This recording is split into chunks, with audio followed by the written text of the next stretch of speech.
Yes, ma'am. Thank you. You're all right, I'm just waiting on a panel. Okay.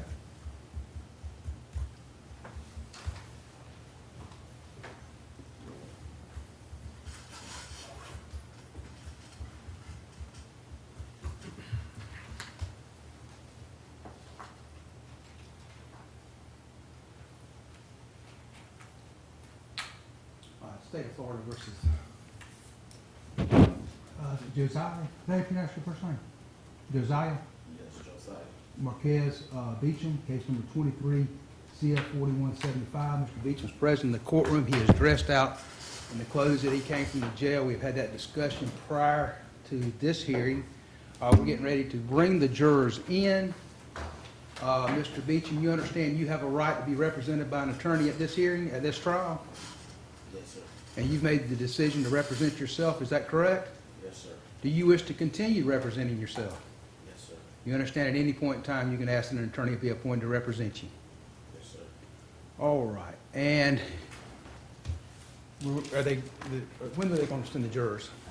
I'm texting you right now. Okay.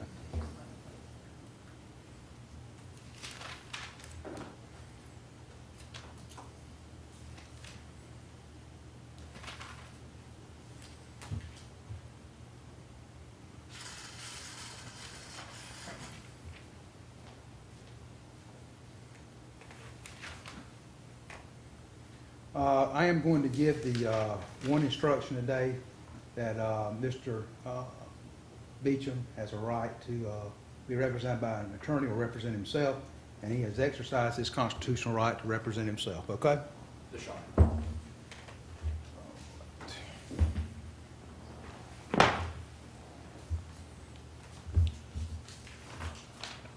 Mr. Beachem, you have a question, a jury form? Yes, sir. Okay.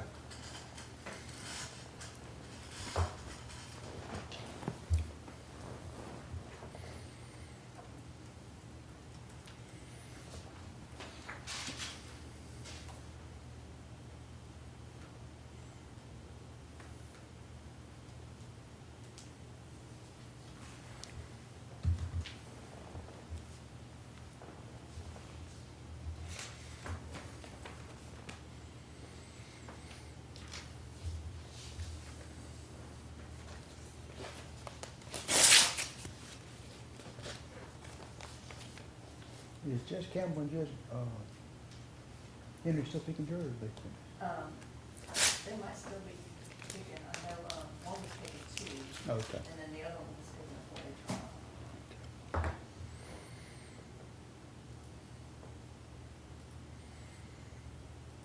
It's gonna be about 5 minutes, she said they're doing another panel for Campbell right now. Thank you.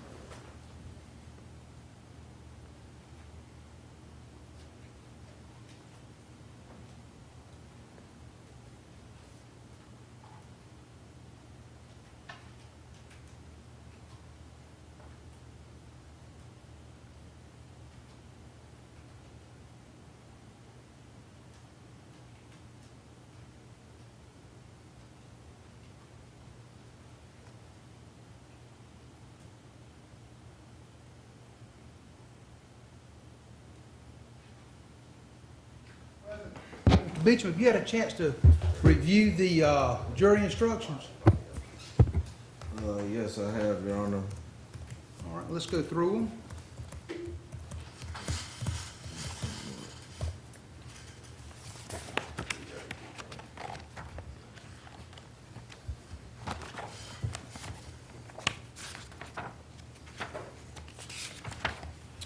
Let's start with the instruction on the methamphetamine. Any issues with that? Page 2.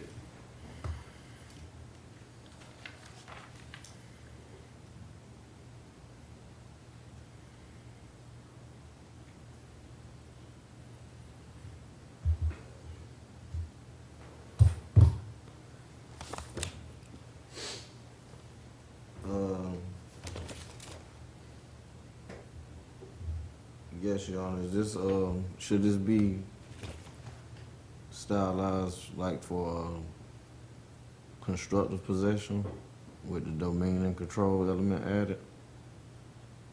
standard instruction, Your Honor. It's a standard construction. This is a standard which, This is the standard instruction on possession.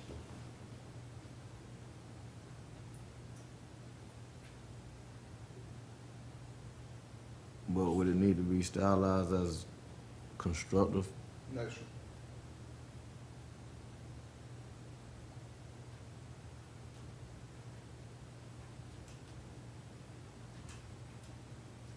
Okay.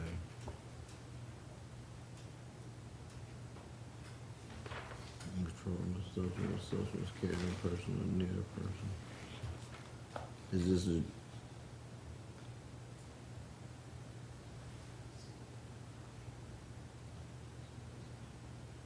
could I get the joint occupied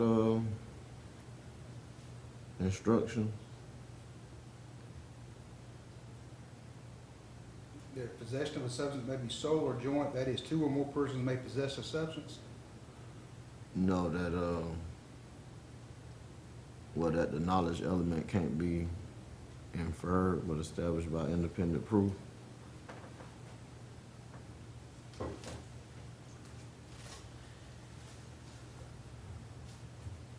I'm not sure I know what you're talking about. Well, in a joint occupied vehicle, the knowledge element cannot be inferred. The knowledge or domain and control can't be inferred, but must be established by independent proof due to the fact that the vehicle was jointly occupied. Judge, that's encompassed in the control where it says mere proximity to a substance does not establish that the person intentionally exercised control over the substance in the absence of additional evidence. That's part of the standard. Actually, next to the last paragraph on page 2, Yes, Your Honor. control can be exercised over a substance whether the substance is carried on a person, near a person, or in a completely separate location.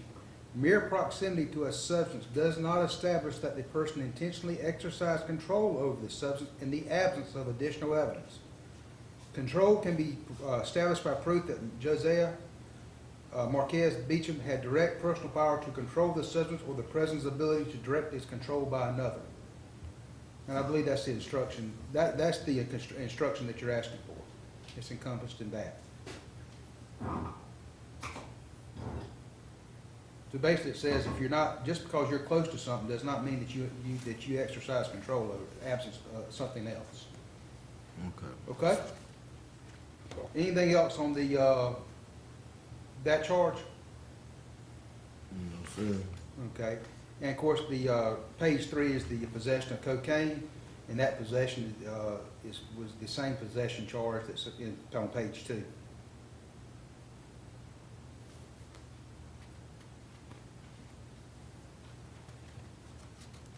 But this is the actual possession statute, right?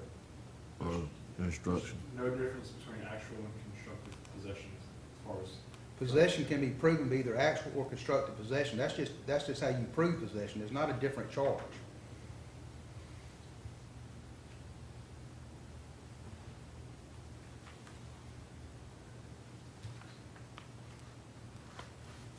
Oh, okay, I see what you're saying. You said his possession was previously read as a part of count 1 and applies to count 2. But one thing, Your Honor, I think it's misleading to be using the evidence of the alleged individual bag that is not even presented in court today to say I had knowledge of some other items that were in another bag that allegedly a bag, one bag was on me. That bag was not presented today, and it's like misleading the jury. That's why I wanted to explain. I was trying to get Mr. Ziff to come testify again. I thought he didn't dismiss the officer. Did you want to call him as a witness? I was trying to call him back to the stand, but Well, you haven't rested yet. You can still, is he still here? He said he I released asked him this morning when, right before we broke, when we agreed that we were going into closings, I told him he could go because I thought we were done and Do we you were want going to into call him? closings. Yeah, I did, because I wanted him Well, let's to, call him back. Y'all call him back, tell him to come back.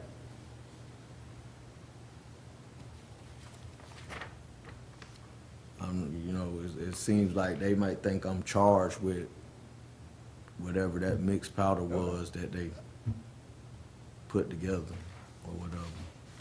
All right, let Mr. Southern do that. So, but as far as we'll still do our charge conference. As far as I think, I'm okay with these instructions as far as the possession of cocaine and the trafficking and methamphetamine. All right, let's go to page 4. Any issues with the burden of proof and the explanation about a reasonable doubt? This is a standard instruction also.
Yeah, it's good.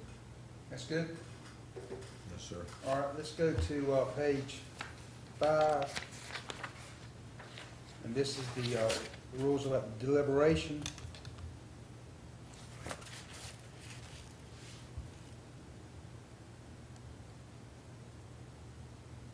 I think 6, 7, 9, and 10 would come out.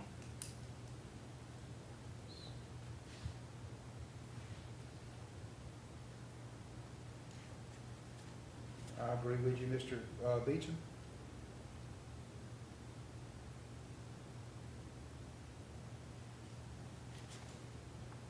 Have you been able to contact the officer? Yes, Your Honor, he's on his way back. Thank you, sir.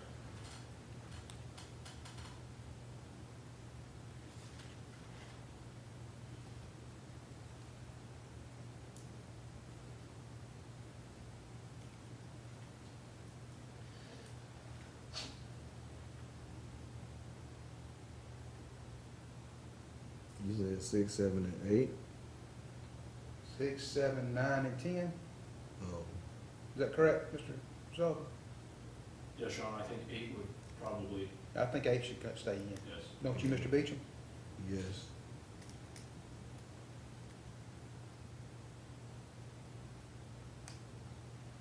Um,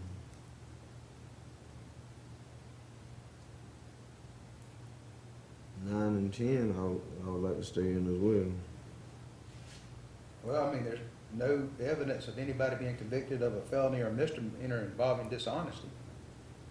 And there's no reputation testimony that's come in.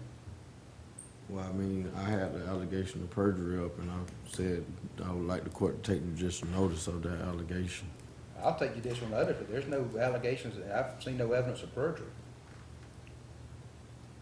Well, you know, that was in the previous hearing, as well as understand. now he said when he testified in that preliminary hearing, the officer falsely testified, as well as saying he had his camera on. And that's like one of the biggest things that I'm facing right now, is that camera would exonerate me, but he didn't actually have it on. So, any objection to leaving 10 in, Mr. Sullivan? Yes, Your Honor, there's been no reputation testimony. There has been no representation, I'm gonna agree with that. So 9 and 10 will come out. I'm gonna leave 8 in, that's the inconsistent testimony. The rest of Well, those. what about the fact of the bag? He kept saying it was a club bag, and then he also. I understand, but the question is, you can argue that, but Okay. there's been no one to come in and testify he has a reputation for being dishonest. So that has to be independent testimony of that or evidence. Does that make sense? Yes, sir, that makes sense. Okay. On page 6, those are all, looks like standard instructions. Any issues with those? That's about the expert testimony. It's entirely proper for a lawyer to talk to a witness, and the jurors have their own, they can come to their own conclusion about the credibility of any witness. Yeah, that's okay. And then 7 comes out. 7 comes out. And on page 8, if you'll take, have you read page 8 yet?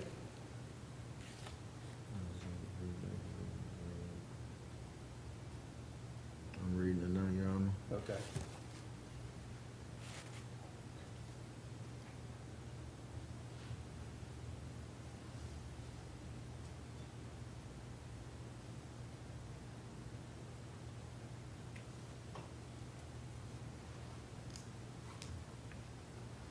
You already gave this instruction. Yeah, it's the, that was the preliminary instruction.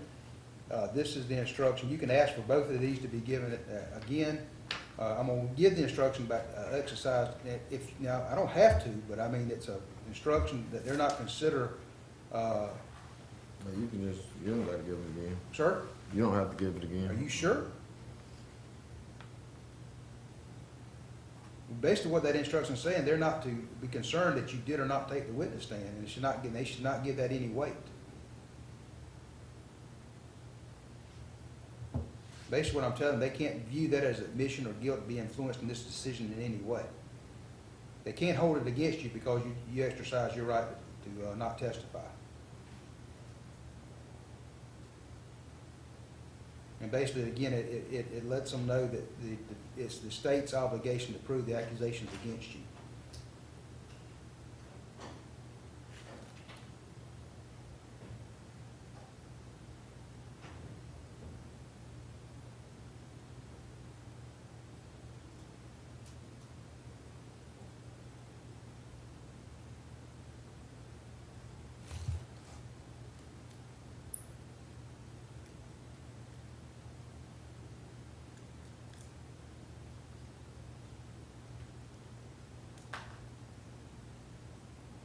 You understand?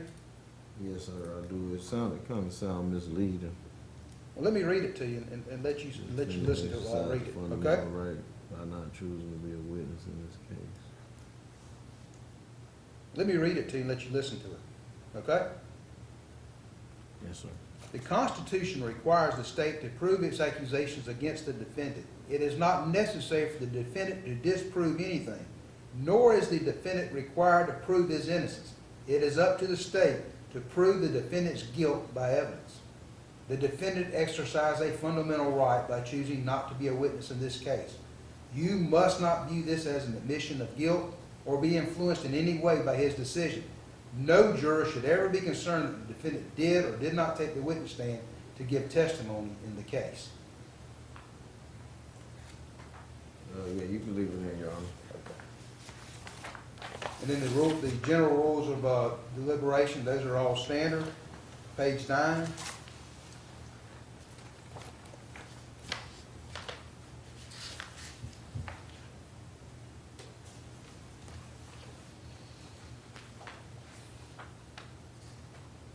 Did Mr. Beachem have a break? Yes, sir, he did. Yes, thank you.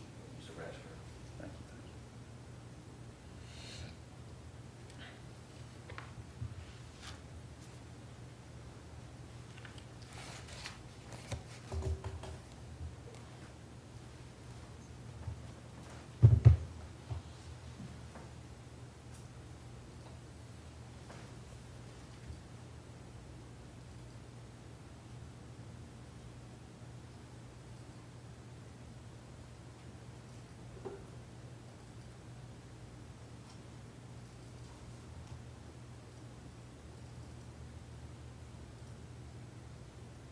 Just let me know when you're ready, sir. Oh, yes, I'm ready, Your Are any problems with the general rules? Honor. No, sir. And then you may find that defendant guilty as charged or in the information or not guilty. And it has to be unanimous verdict. Have you had a chance to look at the verdict form, sir? It's the last yes, page. Last page, let's see. Yes, sir, I seen it, Your Honor. Any objection? No, sir. All right, and then the last is just a few moments to instruct the jurors about what they're to do when they get back to the jury room. So, if you'll make those corrections? I'm done. Okay. Forward it to, clerk. Do we know what the ETA is for the officer? Step out, he may be here, Your Honor. Okay. And what we'll do is, once Mr. Beachem rests his case, and if there's no rebuttal, we'll go right into closing arguments. Any objection? No, Your Honor. Mr. Beachem, any objection? No, Your Honor. No, sir.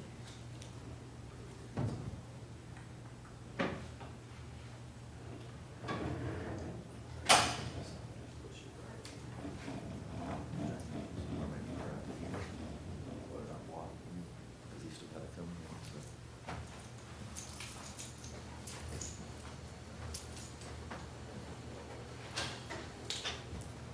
He's not out in the hallway, Your Honor, but he texted me he's here, so I think he's working his way up. Okay, well, let's go ahead. Are we ready to bring the jurors in?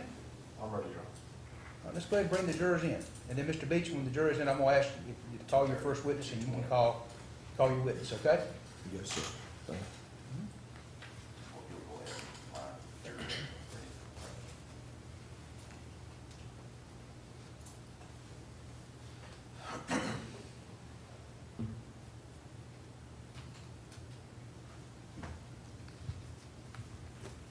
Copy. Got two in the restroom, nobody coming in.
You know,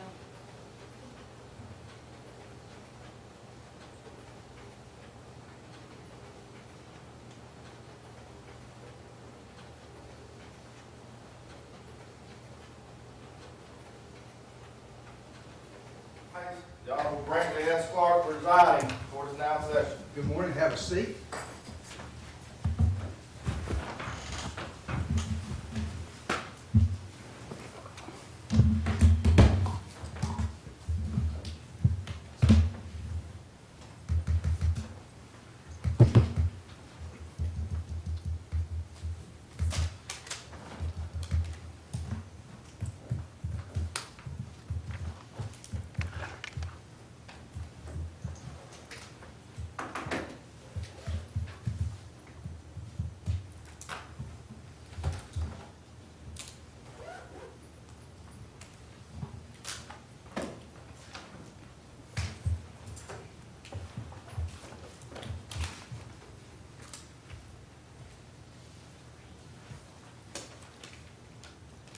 All right, we're on the record. State of Florida versus Josiah Beachem, case number 23 CF 4175. Mr. Beachem is present, dressed in his jail clothes.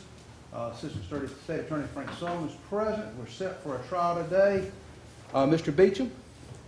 Mr. Beachem? Yes, sir. You're representing yourself today. You've made that decision. You understand you have a right to have an attorney appointed to represent you? Yes, sir. Do you still wish to represent yourself? Yes, sir. I was asking for co-counsel for appeal purposes, if that would be possible, but. Well, you can certainly have an attorney appointed to represent you if you're convicted, to represent you on an appeal. And you can have an attorney to represent you in these things. They wouldn't be co-counsel, but they would represent you. But now, that's up to you. Do you still wish to proceed? Well, yes, sir. All right, and you're dressed out in your jail clothes. You haven't made arrangements to have anybody bring you any other clothes. Is that correct? Yes, sir. And you still wish to proceed? Time. Sir? Pretty much work, so. Okay. All right. Mr. Sullivan? Anything from the state? No, Your Honor, state's prepared to move forward.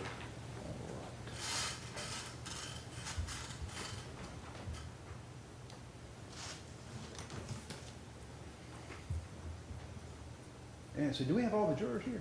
Yes, sir, we do. They are 2:30 to 2:29. Give me an update on the jury. Okay. And we're going on the amended information, trafficking amphetamine 14 grams or more in possession of cocaine. Mr. Beachem, I need to ask you one question. There's a instruction, Mr. Beachem, Yes, sir. there's an instruction in the preliminary instructions about a defendant having the absolute right to remain silent. Do you wish me to give that instruction during the preliminary instructions? And I'll read the instruction to you. In every criminal proceeding, a defendant has the absolute right to remain silent. At no time is it the duty of a defendant to prove his innocence. From the exercise of a defendant's right to remain silent, a jury is not permitted to draw any inference of guilt, and the fact that a defendant did not take the witness stand must not influence your verdict in any manner whatsoever. Do you wish to have that given this morning? Well, I'm not gonna take a stand, but am I gonna, that don't make me not being able to cross-examine. No, that's just your right to remain. You don't have to have it, but if you decide not, it's up to you. It's a instruction that is given to the jurors to make sure they understand you don't have to testify. So you can give the instruction, Your Honor. Okay, Your Honor, may I approach the clerk real quick? sure. But it's not about, actual cross-examination. No, it's about you as a defendant, not you as not as you representing yourself, sir. It does not prohibit you from representing yourself or asking any questions. It's just to give the jury the information that you do not have to, that you're not required to testify, and they're not to consider that.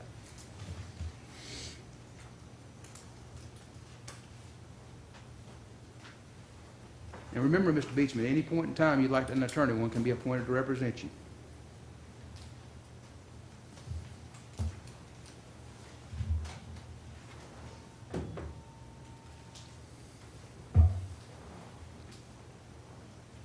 I see we have Mr. James in the back slumming around here like he used to. Good to see you. Sometimes, Your Honor, it's good to come around here just to remind me of my roots. Back before I was. Oh, I thought you were going to say remind you how good you have it now. Yeah. Couldn't hurt my feelings. But good to see you. You too, Your Honor.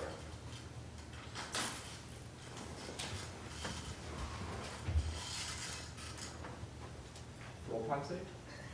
I've got court. I appreciate your help this morning, too. Yes, Thank you. sir. That's off. Yeah, he texted me this morning. Make it up this weekend. Yeah. Maybe I'll go do something fun with this board or something. I hope so. I need to Bill Coast, Yeah, I know he went last weekend. Yeah.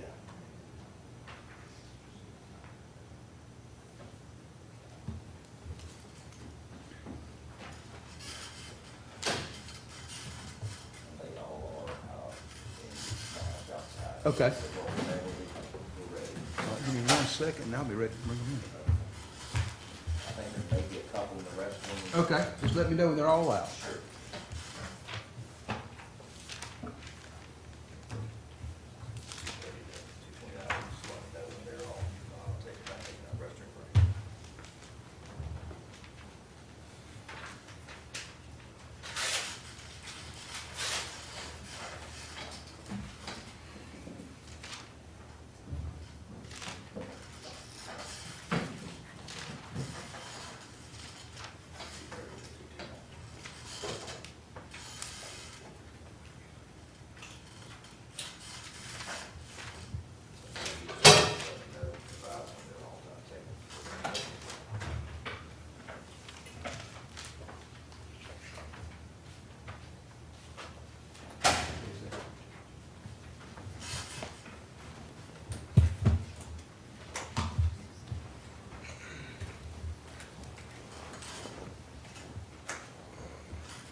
Mr. Summer, how many witnesses do you anticipate calling this morning? 2, Your Honor. Okay.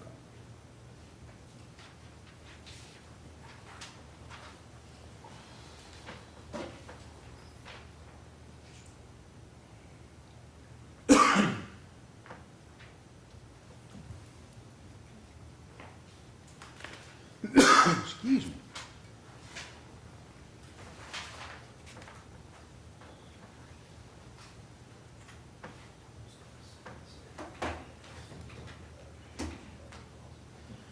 Are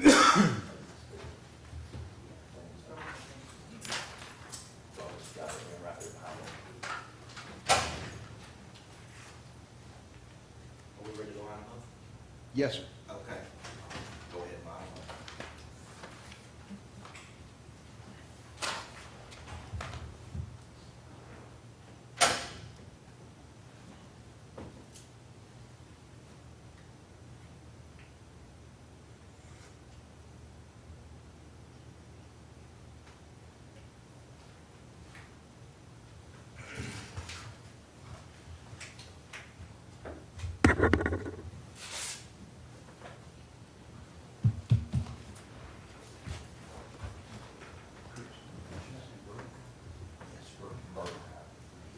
Yeah, it's hard to say And this I just spell. want to make sure I still have trouble saying this spell because I just wanna after make sure. 33 years. I just want to make sure I do it right.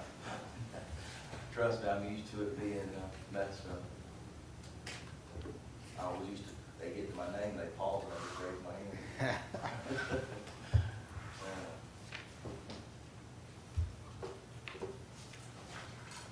Yeah, my parents didn't bless me with easy life. That's why I look at the jury list every Monday morning. Oh, See what some of you, what I can pronounce, what I can't pronounce, I can't, some of my can't either. what I mumble over.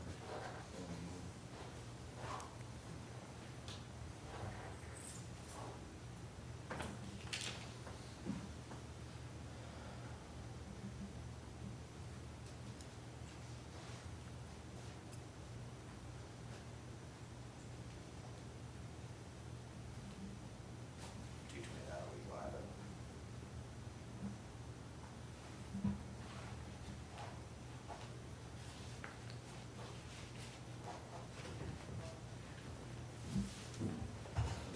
Are we ready to bring them in? Yeah, we're ready. Okay. Jurors, go ahead and bring them in. Jurors, gentlemen. All right, we'll go ahead and go forward, that deputy there is going to direct you. Come on forward, folks. Ma'am, if you'll come down here to the first row there, the 4 there, and then the next 4 on the top row. The jury, if you'll remain standing just for a second, with everyone else in the courtroom, you can have a seat. All right, Madam Clerk, you'll swear the jurors. Will y'all raise your right hand, please? You do solemnly swear that you will well and truly try the issues between the state of Florida and the defendant, whom you shall have in charge, and a true verdict rendered according to the law and the evidence, so help you God.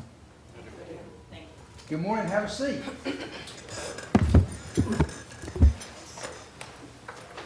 Ladies and gentlemen of the jury, you have been selected and sworn as the jury to try the case in the state of Florida versus Josiah Beachem. This is a criminal case.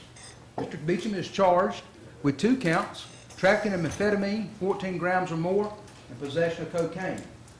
The definition of the crimes charged will be explained to you later. The state's charging document, which is called an information, is not evidence and is not to be considered by you as any proof of guilt. It is the judge's responsibility to explain the law to you. It is your solemn responsibility to determine if the state proved its accusation beyond a reasonable doubt against Mr. Beachem in accordance with the law that I provide to you. Thus, the province of the jury and the province of the court are well defined, and they do not overlap. This is one of the fundamental principles of our system of justice. Mr. Beachem has the right to be represented by an attorney or to represent himself in this trial, as do all criminal defendants in this country. He has exercised his constitutional right to act as his own attorney. This decision should not affect your consideration of this case. Before proceeding further, it will be helpful if you understand how a trial is conducted. At the beginning of the trial, Mr. Sullivan and Mr. Beachem will have an opportunity, if they wish, to make an opening statement. The opening statement gives Mr. Sullivan and Mr. Beachem a chance to tell you what evidence they believe will be presented during the trial. What they say is not evidence, and you are not to consider it as such.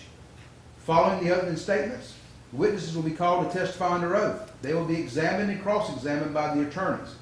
Documents and other exhibits also may be produced as evidence. After the evidence has been presented, the attorneys will have the opportunity to make their closing arguments.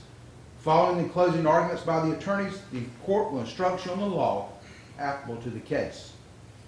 After the final instructions are given, you will then retire to consider your verdict. You should not form any definite or fixed opinion on the merits of the case until you have heard all the evidence, the argument of the lawyer, or the argument of Mr. Sullivan and Mr. Beachem, and the instruction on the law by the judge. Until that time, you should not discuss the case among yourselves. Your verdict must be based solely on the evidence or lack of evidence and the law. I now instruct you not to communicate with anyone, including your fellow jurors, about this case. No communication includes no emailing, text messaging, tweeting, blogging, or any other form of communication. You cannot do any research about the case or look up any information about the case. If you become aware of any violation of any of these rules at all, notify the bailiff of the violation. During the course of the trial, the court may take recesses and you will be permitted to separate and go about your personal affairs. During these recesses, you must not discuss the case with anyone, nor permit anyone to say anything to you or in your presence about the case. If anyone attempts to say anything to you in your presence about this case, tell him or her that you're on the jury trying the case and ask that person to stop. If he or she persists, leave that person at once and immediately report the matter to the bailiff, who will advise me. All cell phones, computers, tablets, or other types of electronic devices must be turned off while you're in the courtroom. Turned off means that the phone or other electronic device is actually off and not in a silent or vibrating mode. You may use these devices during recess, but even then you may not use your cell phone or electronic device to find out any information about the case or communicate with anyone about the case or the people involved in the case. Do not take photographs, video recordings, or audio recordings of the proceedings or of your fellow jurors.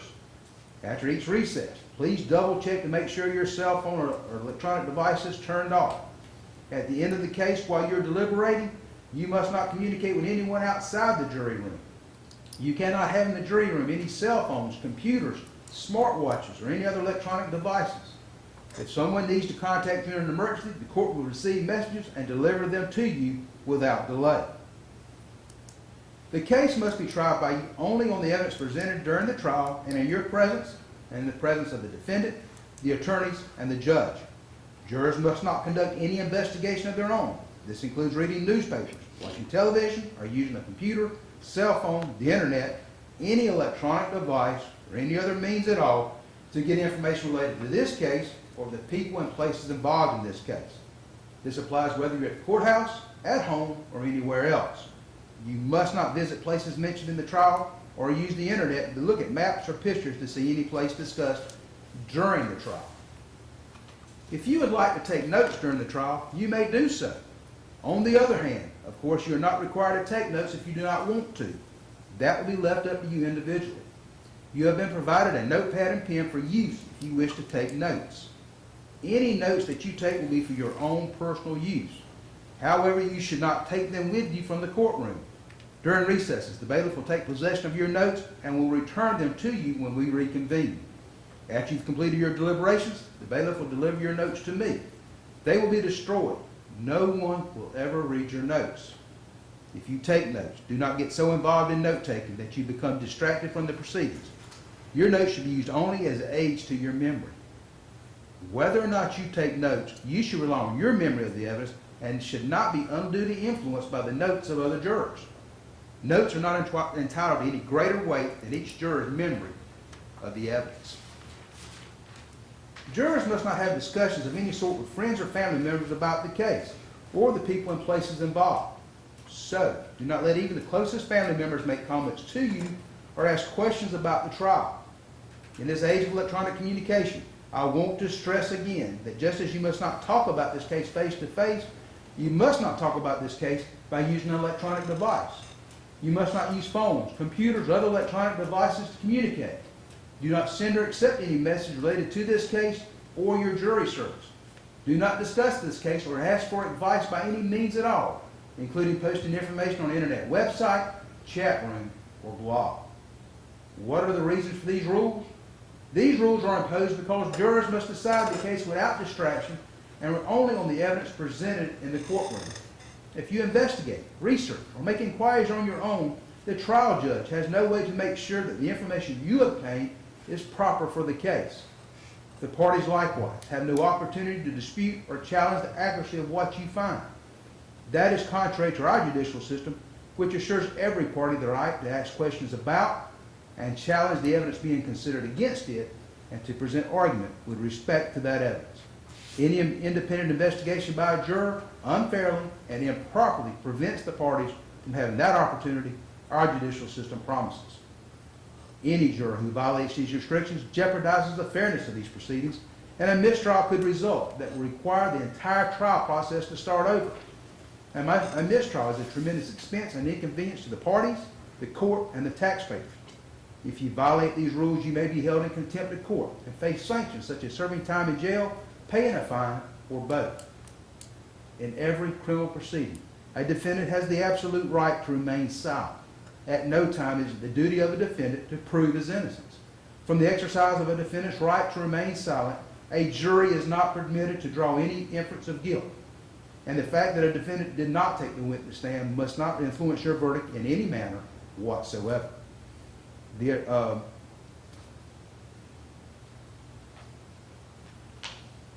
Sullivan and Mr. Beachem understand the rules of evidence and trial procedure, and it is their duty to make all objections they feel are proper.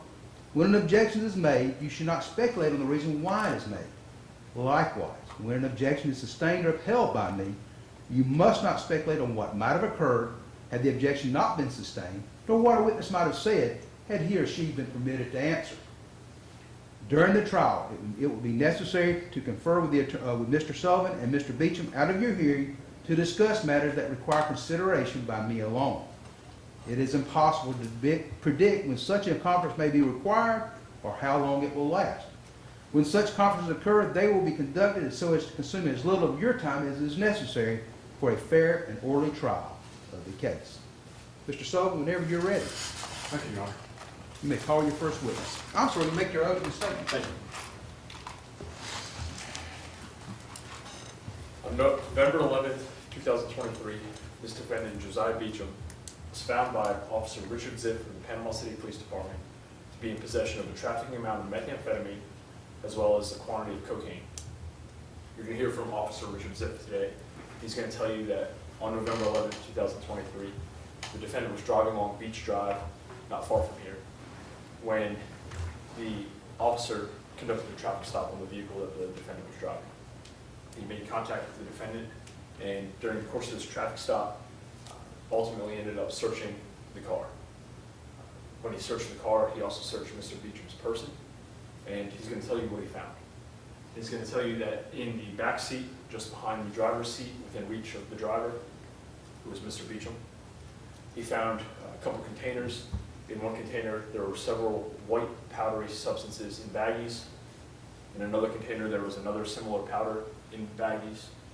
And there were these pill-like substances that were ultimately sent to the Florida Department of Law Enforcement and determined to be methamphetamine. What you're going to hear is that the one substance in one of those containers was sent to the Florida Department of Law Enforcement and tested positive for cocaine. And you're going to hear from the analyst today. His name is Sam Catalani. He's going to tell you about that. He's going to tell you that not only did he find that these substances were methamphetamine and cocaine, but the methamphetamine in this case actually weighed 15 grams, which is above the threshold for trafficking that we talked about on Monday, which was 14 grams. You're also going to hear from Officer Richard Ziff that the one container that held the multiple baggies of the white powder that was found with the cocaine and the methamphetamine, the officer, when he searched Mr. Beachem's person in his front right pocket, he found the exact same baggie, the exact same powder in that as well. Mr. Beachem told you Monday during jury selection when we talked about possession that there's a knowledge element. And he's correct, there is. In this particular case, the evidence that you will have that Mr. Beachem had knowledge of the substances in the back seat is because he had that exact same thing in his pocket as well. And you're going to hear that from Officer Ziff. This is not going to take all day. This is not a complex case. It's pretty simple. Those are the two witnesses I expect you're going to hear from today. And then after you hear all the evidence, the judge will give you the law. He'll read you the instructions and tell you what I have to prove beyond a reasonable doubt for you to find the defendant guilty. And what he's going to tell you is that for the first count, trafficking in methamphetamine, I have to prove 3 things beyond a reasonable doubt. The first is that the defendant knowingly possessed the substance. The second thing is that that substance was methamphetamine. And the third thing is that the methamphetamine weighed more than 14 grams. For count 2, possession of cocaine, I have to prove 2 things beyond a reasonable doubt. The defendant knowingly possessed the substance. That substance was cocaine. After you've heard all the evidence in this case, there won't be any reasonable doubt that the defendant's guilty of these charges. And at that time, I'm going to come back before you, and I'm going to ask you to find the defendant guilty as charged. Thank you. Mr. Beachem? Excuse my crowd, ladies and gentlemen. I wasn't able to make bail. Can't afford it. Ladies and gentlemen of the jury today, you merely heard the related allegations from the prosecutor.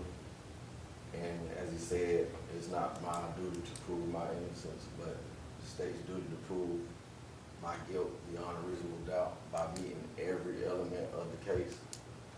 And the elements of this case, like he said, is to have the knowledge and the dominion and control over the drugs. You'll hear allegations also as well from the police officer. As y'all heard Your Honor speak today, we're in the age of technology. And there's plenty of technology exists, such as body-worn cameras that the police have, that the police actually had on. And the body-worn cameras, along with the actual evidence that was presented, does not prove me guilty of anything. It actually proved my innocence. The officer in this case, as the state already knows and admitted, did commit false statements. Objection, Your Honor. Sustained. Move on, Mr. Beachem. And, well, yeah, the officer in this case is going to make allegations that can't be proved beyond a reasonable doubt. And a camera would easily prove anything to anybody to show what happened. But as far as the allegation, as well as a charging document and submitted evidence, would actually prove the allegations better. And so today you're going to see evidence probably presented from the state, and the witnesses will come in and testify. And I want to give you, I'll let you guys see a copy of, or hear the testimony of the state and witnesses, but actual documented evidence that was documented into evidence. You will see I actually had no drugs on me, as well as the video footage. There was no drugs on me, so the officer just, made that statement up. But out of multiple officers that were on the scene, but only one's coming. So that'll be all for today, well, right now, and I thank you guys for coming over here today. Mr. Sullivan, you may call your first witness. Some state calls Richard Ziff.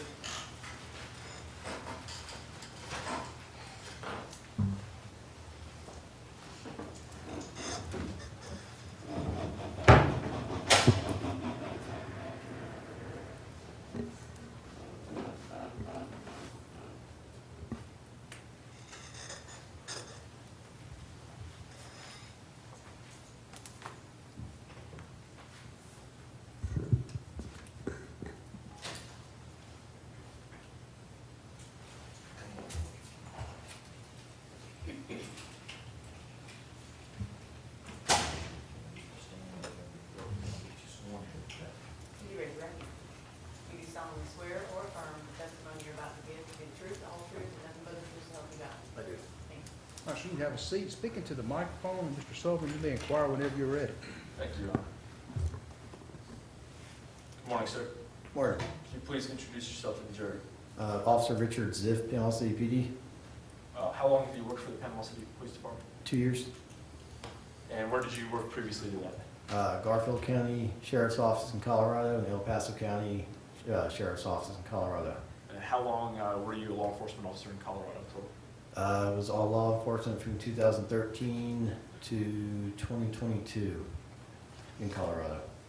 I want to take you to, well, before we get to that, what are your general duties with Panama City Police Department? What do you do?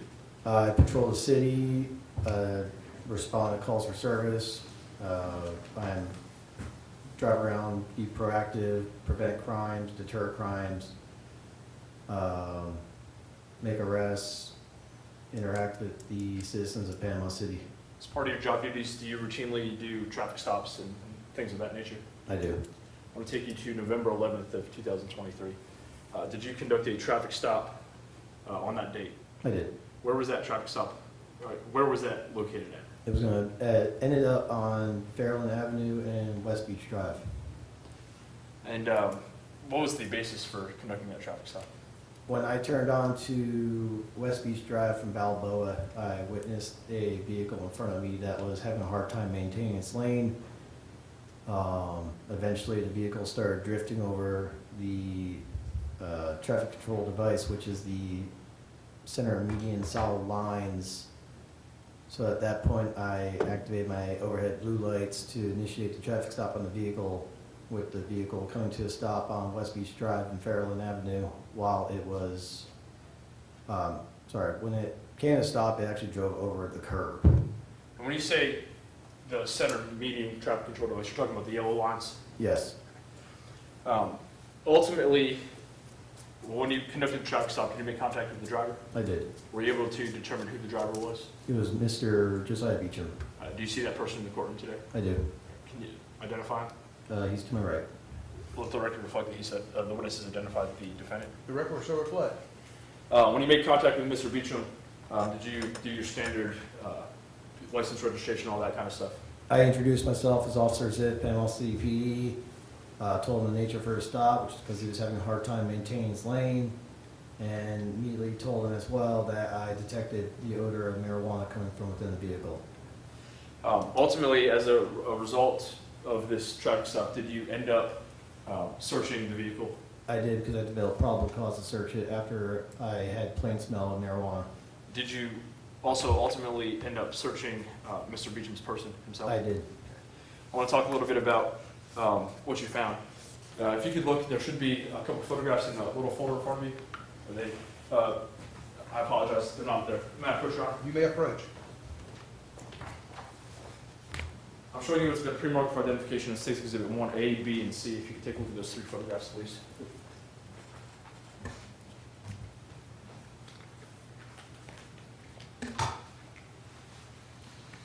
Do those photographs accurately depict what you found when you searched the vehicle and Mr. Beachem's person? Yes. Your Honor, this time State would move State's Exhibit 1A as in Alpha through 1C as in Charlie into evidence. Any objection? I object, Your Honor. No more evidence, that's all not submitted. I'll overrule that objection. States A. Is that the objection? There was other exhibits? Mr. Beachem? Yes, Your Honor, that wasn't actually submitted in the evidence. Okay. I'll overrule the objection based on that. It states that A, what was that? States A 1 through? 1A through C. Alpha 1A Charlie. through C. Commissioner publish, Your Honor. You may publish.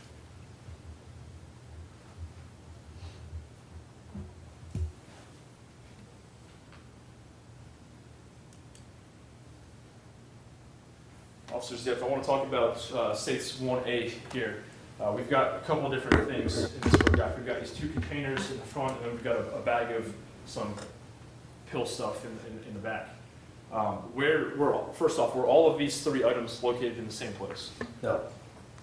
What's that? 1A and 1C were located in the bag behind the driver's seat, and one. So, I get what you're saying. I want to talk about just 1A right Oh, now. yeah, The yes. I'm the sorry. three items that are in this particular photograph in 1A, Yes. were they all located in the same place? Yes. And where were they located at? They were in a bag located behind the driver's seat. I want to talk about the item, the container on the left in this photograph. Was that item collected? Yes.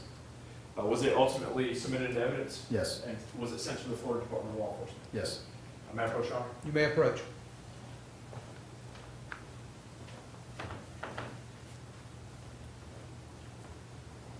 I'm showing you what's been pre-marked for identification as State's Exhibit 2.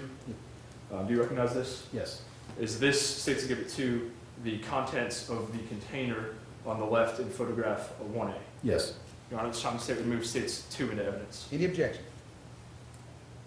I object, what is that? If you'll show Mr. Beachem, please.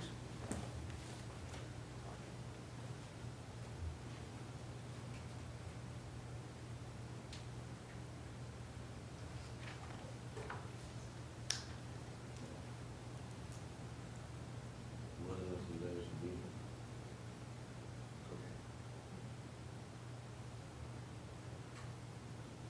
And where this supposed to come from? The container on the left in that photograph.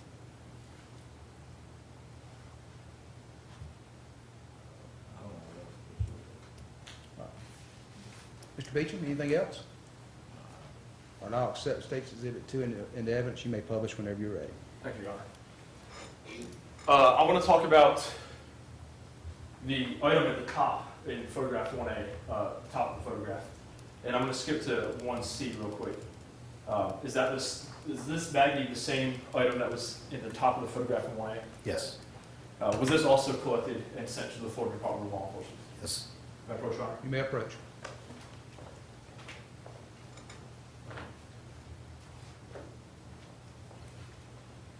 Do you recognize this? Yes. I'm showing you what's been marked for identification in State's Exhibit 3. State's Exhibit 3, is that the items that are depicted in State's photograph 1C? Yes. And that was taken from the same baggie as, or the same bag in the back seat as the item that was collected in State's Exhibit 2. Yes. Your Honor, this time the state would move State's Exhibit 3 into evidence. Any objection? No, I see what it is. Yes, sir. Mr. Sullivan, if you'll show it. Mr. Beachem, please.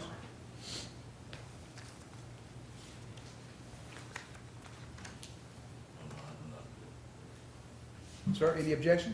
No, sir. All right, State's Exhibit 3 will be accepted into evidence. You may publish whenever you're ready, Mr. Sullivan. Thank you, Your Honor. Now, I want to go back to 1A and talk about the container on the right. What was contained in the container on the right? Can you describe the substance, what it looked like, and how it was packaged? It was a white powdery substance that was packaged in a clear plastic baggies, individually wrapped. Were there multiple individually wrapped baggies? Yes. And that was found in the bag in the back seat along with State's Exhibit 2 and 3. Yes. Now I want to talk about the photograph State's 1B as in Bravo. What are we looking at here? It's another bag that was located in Mr. Beachem's right front pocket when I was doing a probable cause search of his person. So the item in this photograph was actually taken from Mr. Beacham's pocket. Object. Yes. What's the objection? The evidence is not proven or relevant. He's just asking a question now, so I overruled the objection. You can make another objection if there's any introduction. So this photograph, this item was actually taken from Mr. Beacham's pocket. Yes, it was found in his right front pant pocket. And the substance and the packaging of this item, was it identical to the substance and items in the container on the right in State's 1A? Yes.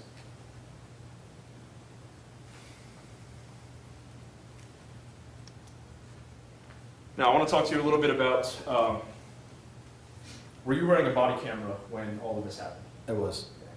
And was your body camera on at some point in time? Yes. At some point in time, did your body camera get turned off? It did when I pulled him out of the vehicle. His elbow hit my body cam and deactivated it. When you pulled him out of the vehicle, and attempted to put him in handcuffs and detain him, correct? Yes. Was Mr. Beachem cooperative in that process, I guess? No. Did he struggle a little bit? Yes. And during that struggle, is that when your body camera got turned off? Yes.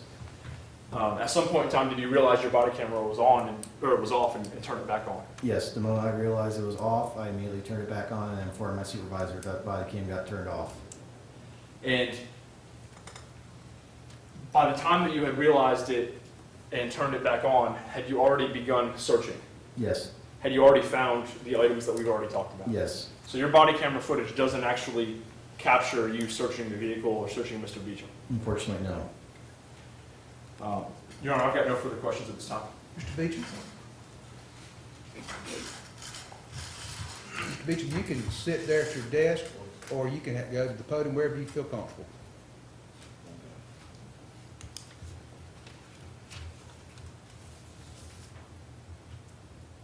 So, you made a traffic stop, and when you made this traffic stop and approached the vehicle, how many occupants was in the vehicle? It was you and Mr. Wheeler. Okay. 2 occupants. Yes. Did I challenge you in any manner or ask for any, challenge the reason why you stopped? You challenged me as far as why I stopped you, my authority to stop you, and you immediately wanted me to have Bay County Sheriff's Office arrive on scene because you did not want to speak with me. You also stated that I was violating the treaty between you and the state of Florida several times. So I asked you to call the sheriff, right? Yes, And then after you said this is not the sheriff's jurisdiction, then I also asked you to call your supervisor. yes. Okay. And calling backup is a safe concern for, multiple individuals, and it's easier for more officers to contain and see more people, right? Right. All right.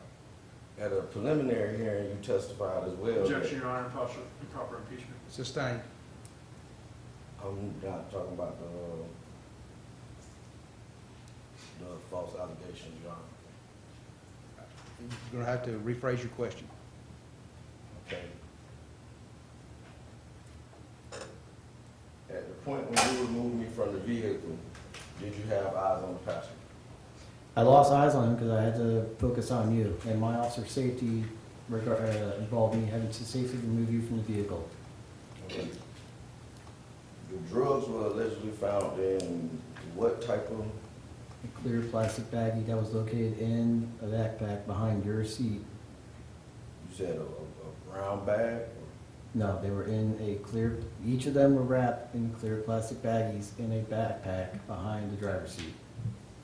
Well, in your narrative in Objection, Your Honor, improper at the impeachment. preliminary hearing, you Sustained. It's improper impeachment. You have to rephrase your question. okay, did you ever testify that they were in a brown bag, or write in your narrative that they were in a brown bag? I stated they were in a bag.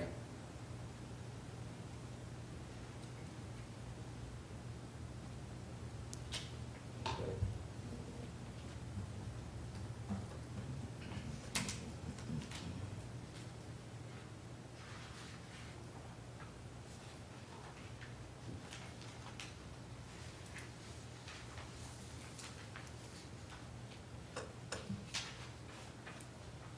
Can I approach now? Yes, you may approach. Is this your narrative report? Yes. Could you read the top of that for me? A brown paper bag. Thank you. So did you write this? Yes. Does it help you remember?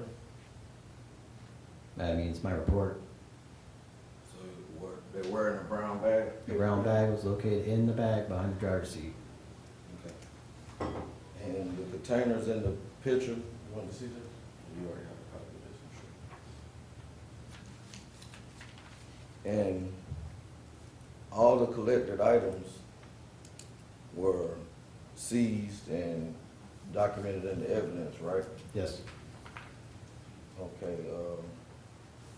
is the cocaine going today? Yes. That's not the bag stuff. Oh, you said cocaine? Yeah, Yeah, cocaine trade.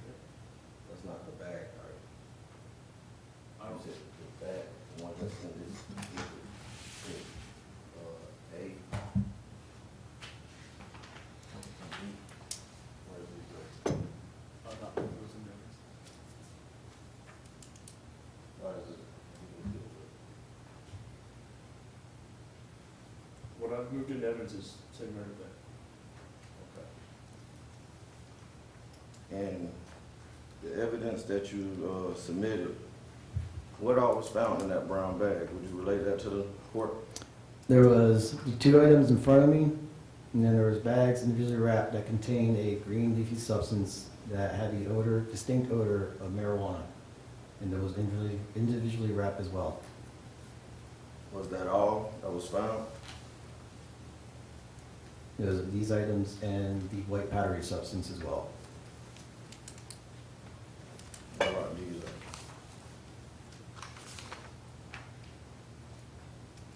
And there's also the oxy.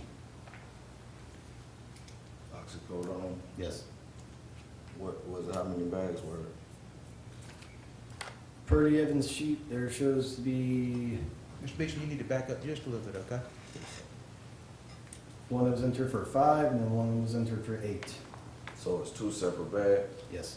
and what about the cocaine? Shows here that the cocaine was entered all together in one submission. All together in one submission? Yes. It's, actually, if you look at it, it's Yes. 2 different. So the way we did it was we entered all the cocaine together, got a total weight of all the cocaine. So there's not any record of how many bags there were, it's just a record of how much the total weight was of the cocaine. Because that's how we determine the charge amount, is if it's gonna be based on what the weight is. So one item is something different from something else. Say cocaine here and cocaine here. One's Objection, crack, Your Honor. one's cocaine. Okay. What's the objection? I think it's improper to questioning the, I don't know what he's getting at.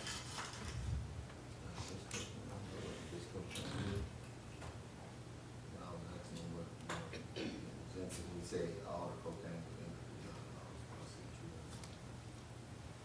I'll withdraw my objection, Your Honor. All right. Mr. Beecham, you can continue. Okay. And so you say you put all the drugs together. All the drugs are all similar. So you got 2 different types of the white powdery substance. You got the one that's on my right here, which is a more chalky white. And you got the white powdery, which is gonna be the other stuff that was found in your pocket as well in that bag. Okay, and you say you submitted all the stuff together. What stuff you put together? All the stuff that was powdery, you put that, as well as marijuana, it's all gets put together to get a total weight. Okay, well, the evidence don't reflect that with the oxys, that didn't go together. Objection, Your Because Honor. that's not based on the Sustained. weight, that's gonna be based on The objection's been Digital amount. sustained, officer.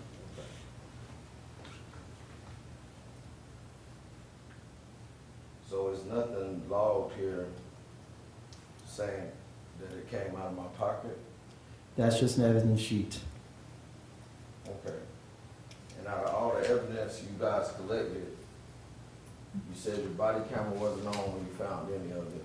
No, So did because you, your elbow take- hit me, no, my body cam, deactivated my body cam. Could you demonstrate that to the court? Do you have your camera on you today? Yes, my body cam's on me right now. How does you actually activate it? How does it turn on and off? When the body cam is actually on, for the purpose of being in court, my body cam's off right now. So on my body cam, there's a button right here in the front that my index finger is touching right now. When I push that, that activates my body cam.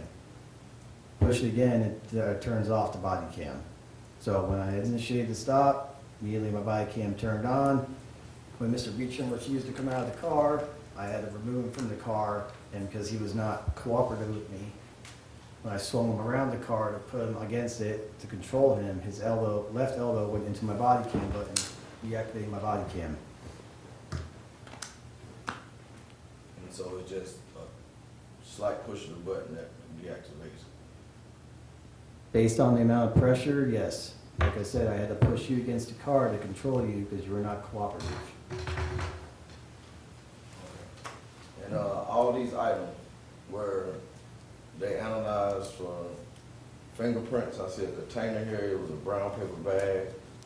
Were they analyzed for fingerprints, and did the fingerprints come back as mine? I do not know what FDLE did with the containers. All I know is that the items were in your control, they were within your reach.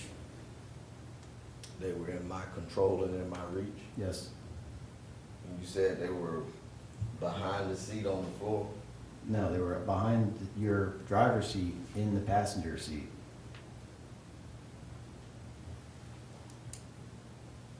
They were, Behind, so the back seat on the driver's side is where the items were located. okay, on the floor. Within Your car was a mess. It was behind the driver's seat.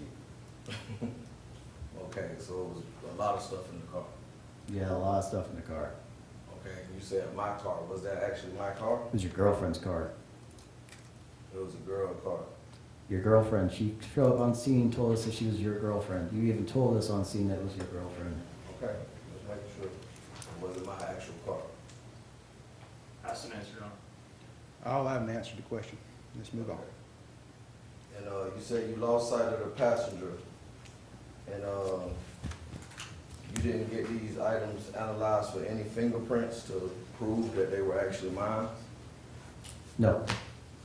And you said you mixed all the substances together? All the substances that were all the same, such as the white powdery substance that I field tested on scene as cocaine, were yes, put together, as well as the crack cocaine and the oxycodone, which was identified via pill finder.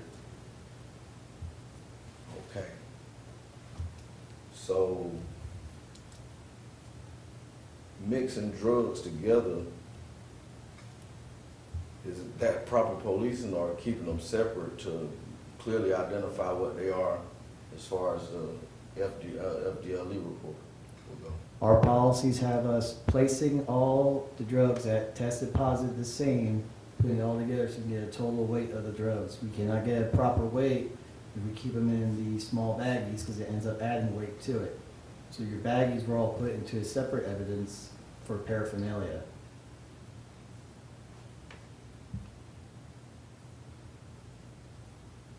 So, a field test kit will prove what the drug is, and you said you field tested the pills here as well. What did they field test come back as? I only have field test the pills. The pills had identifying numbers on them for the oxycodone. No, not those, the colorful ones that's in the exhibit. Oh, these ones? The exhibit number 3? Yes. So those tested positive for fentanyl, but the lab came back as meth. So the field test is not always accurate, right? Not always, but these items did come back from FDLE. Okay, exactly. And so that's why I don't think it's proper police work to mix the drugs. That's called commingling. If you want to change our policies, you can come to the Plan City Police Mr. Officer, Department. if you'll just answer the questions instead of giving a narrative. It's our policy. It's the policy to mix the drugs on the scene. Ask and answer, Your Honor. Sustained. Move on. Yes, sir. And,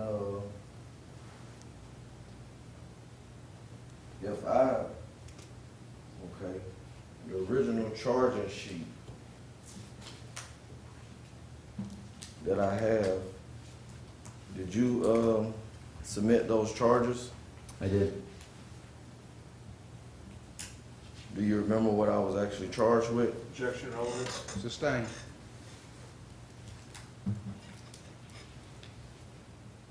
Or could you tell the court what I was charged with today? Objection, relevance. The Sustained. relevance is, so they can know what I was originally charged with. Y'all approach. Okay, I'm sorry.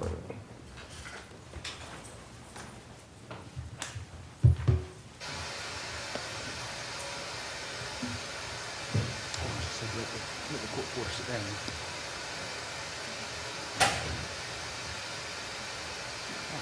Are you picking to get the original information in, or what was charged? Not necessarily, I was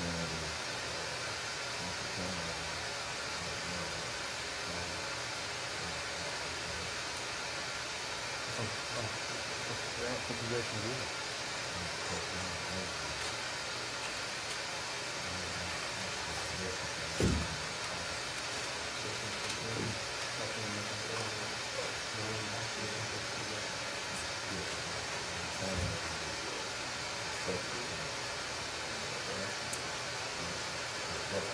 Oh, they're not, active and constructive are in the same charge.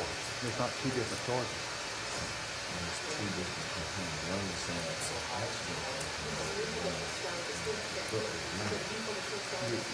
you're going to charge with one possession of cocaine, and they're going under two different theories. Yeah, I'm trying to realize that's what I'm saying. If I have cocaine, that's not how it's charged. It's charged possession cocaine. You can either actually possess it or constructively possess it, but it's not a different charge of constructive possession cocaine. You're not charged with it. Actually, that would be double jeopardy if you're charged with possession cocaine and constructive possession cocaine. Now, maybe saying that wrong, but you're not charged with actual possession cocaine. And you're not charged here. Is that what you constructive possession? Is that what charged is? Yeah, because when you actually possess something, so it's like finding actual possession versus constructive possession. I don't know.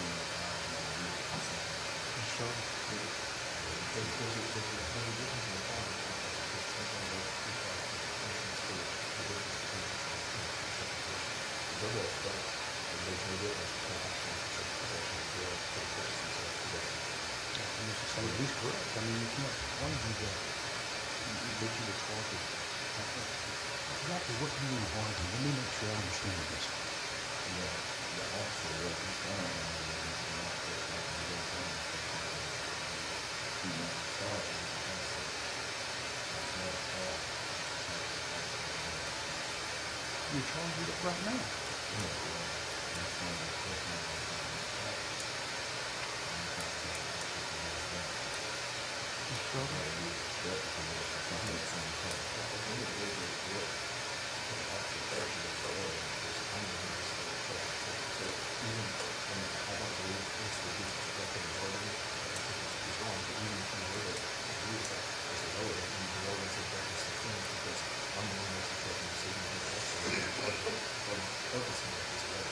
I sustain the exception. You can take the one that was possession cocaine in your pocket versus possession cocaine, but I don't know that you want to go down that route because it's the same, you're charged with the same cocaine in your backseat and in your pocket. Is that correct?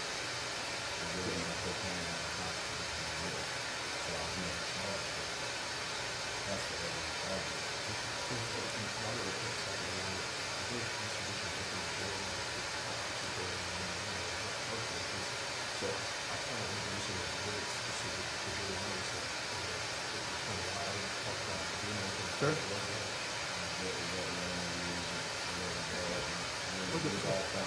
The problem is, the state would have not had any right to mention oxycodone or marijuana because they're not going to trial on that. You open the door on that. I understand that. Now, I'm not prepared to allow those exhibits to come in unless I hear an argument. I don't know that, the door's open, no question about it. So, Judge Mott, the purpose of introducing these exhibits is basically to testify on the evidence, these are evidence in court, explain essentially what it is, these evidence want, so for those who are not part of these evidence, because we have any scientific testing from the record of ministry, I'm not actually testifying that this is really found, this is, the original testify, is no longer found this stuff, it wasn't known to people. I got you. I'm getting it.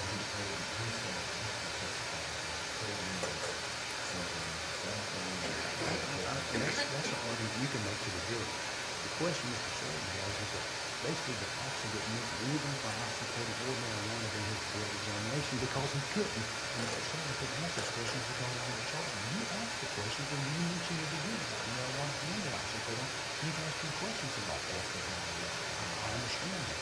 But by doing that, you open the door, and I believe the state does have the right to just explain why the officer didn't mention those items during his field examination because the state wouldn't be allowed to do that. The system does question, and I understand why you're doing that.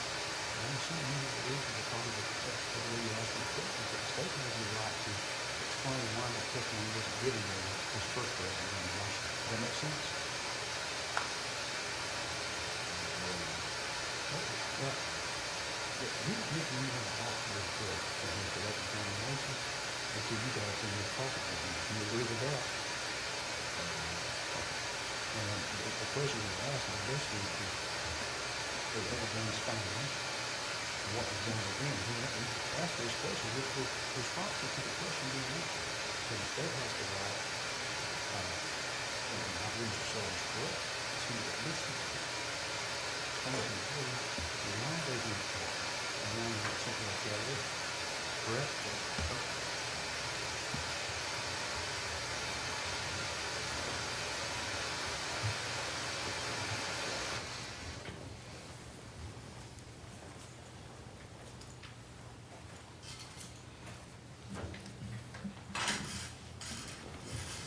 Whenever you're ready, Mr. Beachem. So, you said none of the stuff was analyzed for fingerprints? No, Okay. And you assume the stuff was mine because, it was in your control, and then, like I said, you had a clear plastic baggie of the white powdery substance which matched the same substance that was found in the bag behind the back seat, or behind the driver's seat in the back seat. okay. And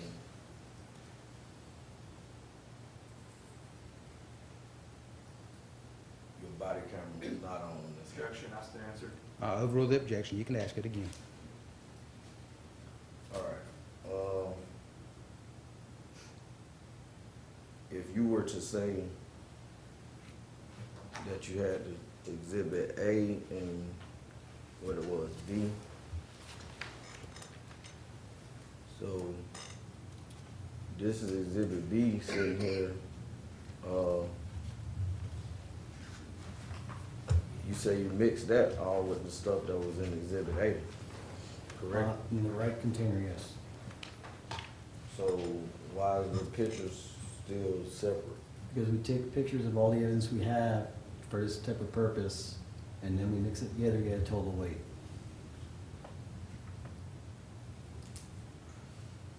Okay.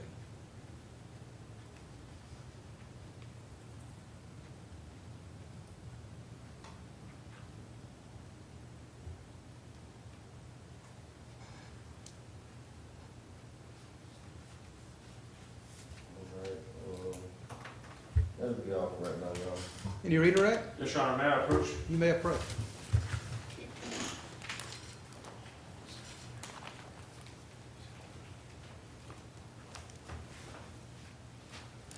Officer Ziff, I'm going to show you what's been marked for identification purposes as State's Exhibit 4, 5, 6, and 7.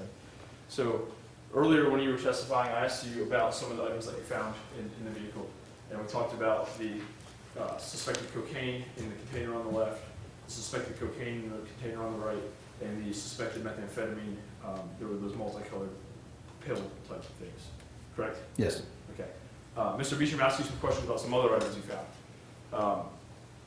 I'm showing you what's been marked for identification in State's Exhibit 5 and 6. Yes. Do you recognize those? Yes, that's the oxycodone. These are the oxycodone pills that you found in the same location. Yes. These were not tested by FDLE, correct? I do not believe they were. I'm showing you what has been marked for identification in State's Exhibit 7. Do you recognize that? Yes.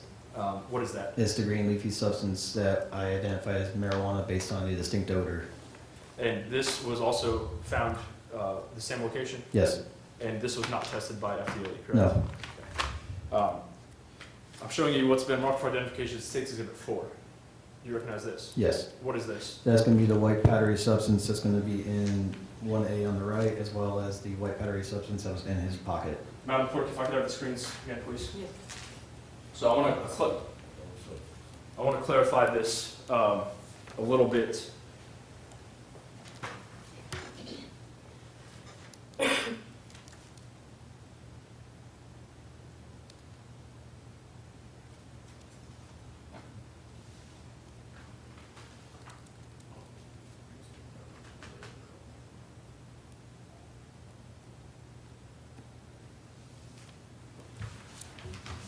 I want to clarify your testimony about mixing things together. Yes.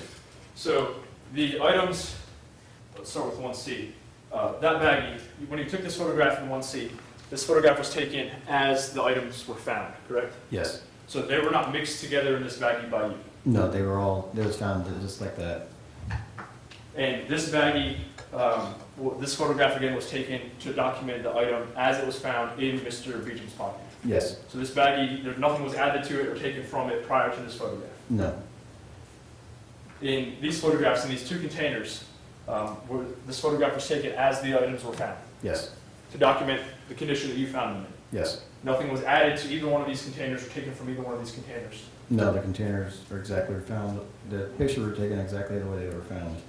Now, when you talked about what you mixed together and added together, we're talking about the clear the powder in the clear plastic baggies in the container on the right. Yes. along with this baggie, correct? Yes. Those baggies were mixed together because they were all the same white powder. Yes. And that's what's in State's Exhibit 4, correct? Yes. Your Honor, so I'm going to state State's Exhibit 4 into evidence. Any objection? Yes, I object, Your Honor, because the officer did say that the field test is not an accurate test. It actually also tested fentanyl, positive for fentanyl for the pills. And that substance is not proven to be a separate substance that was actually found in my property. It's State's Exhibit 4, is that the whatever the contraband was found in the, Mr. Beachem, what was allegedly found in Mr. Beachem's pocket and in the back of the seat? Yes, Your Honor. Okay, what I'm gonna do is I'm gonna, sustain the objection at this time. I assume there's someone else who's gonna testify as far as that substance, is that correct? May we approach, Your Honor? You sure?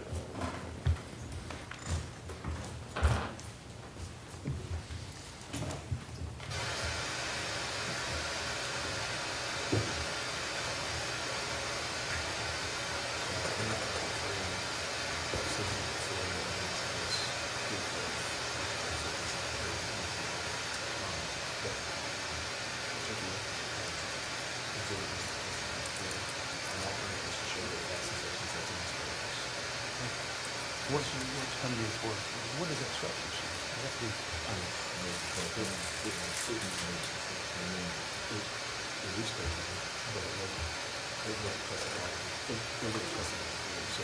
I'm not holding it up. what is it, what cocaine is coming in there? It's the other cocaine that was, it's already been made. State's Exhibit. Hold on, just a second. Cocaine that was, so we've got the two containers in the the container on the right and the item that was in Mr. Beacham's pocket. That's 684. Okay. The container on the left, that was the cocaine that was tested out of the file. And that's already been made in evidence. That's the cocaine that was in the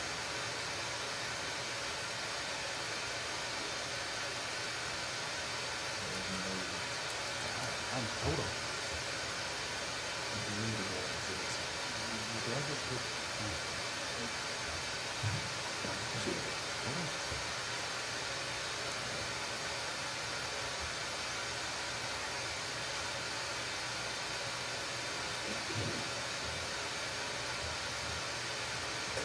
This is the items in this cocaine.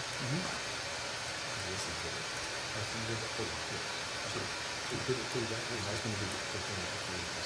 Okay. And we've got methamphetamine in there too. Okay. And we've got this powder between this one as well as that idea. So this and this was coming out into this exhibit. What's the, hold on, what's the money in there in this one? So this is like, it's simply to show that Mr. Beachem had something on him, this person, that directly tied him to the items in this bag. And it's this. And I'm not holding this out as cocaine, it's a white powder that he had that directly ties him to. And that's what, according to the field test, No, this is what puts it past. Okay.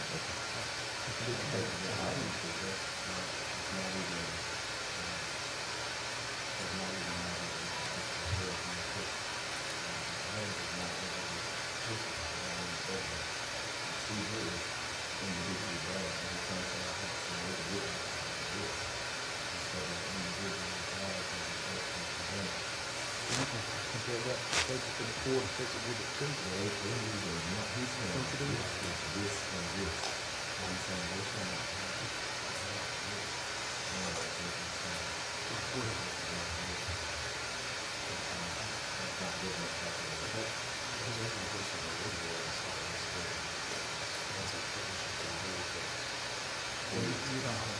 You're holding that after that, in his pocket and in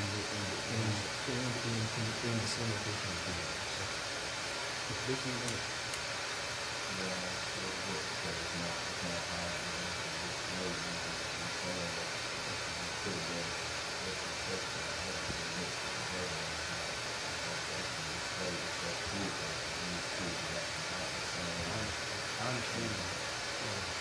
case is looking like an objection, I will overturn rules and objection. Now, that is something you can argue to the judge. That's what your argument, that's an argument you can make to the judge. That makes sense. Okay?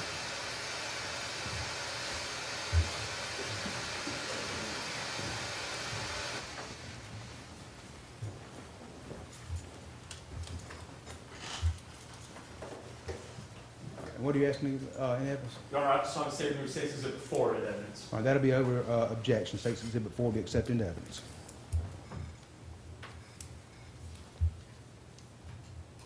I believe that's all the questions I have for the officer. Thank you. Any other questions, Mr. Beachem?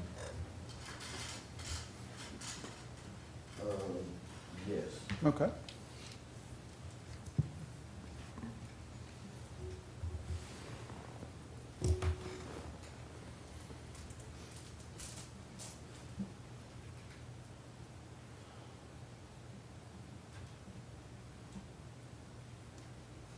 Do you remember how much,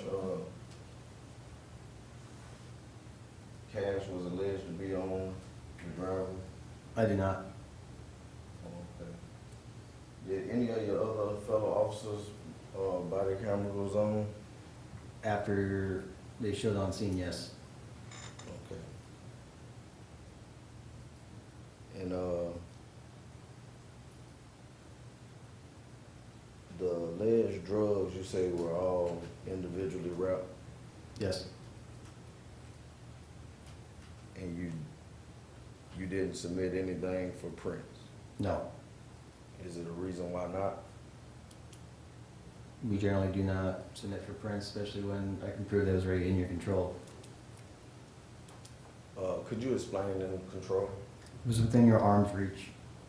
And on top of that, like I said, the bag that's on the camera, or on the TV monitors, was located in your pocket, was the same substance that was found in one of those bags.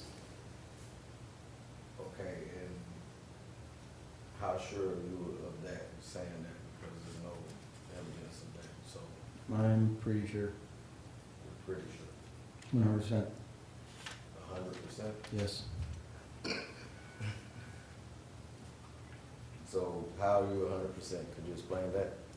Like I said, it was within your arm's reach. You had the same items in your pocket that was in the bags. Is that the same item or items? The bag that was in your right front pocket of your pant pocket is the same bag, same type of item, same wrapped item that was in the baggies. It was in the bag in the back seat. But you didn't keep it separate, and you don't have no footage of this bag being removed? No, because you hit my body cam. Well, that'll be all the questions, Your Honor. Any, other questions? No, Your Honor. Can the witness be excused? No, I'd ask that you remain under subpoena. All right, sir, you're still under subpoena. You can leave the courtroom, however, you may be recalled as a witness. Yes, sir. Mr. Sullivan, may call your next witness. This time, State Call Sam Catalani.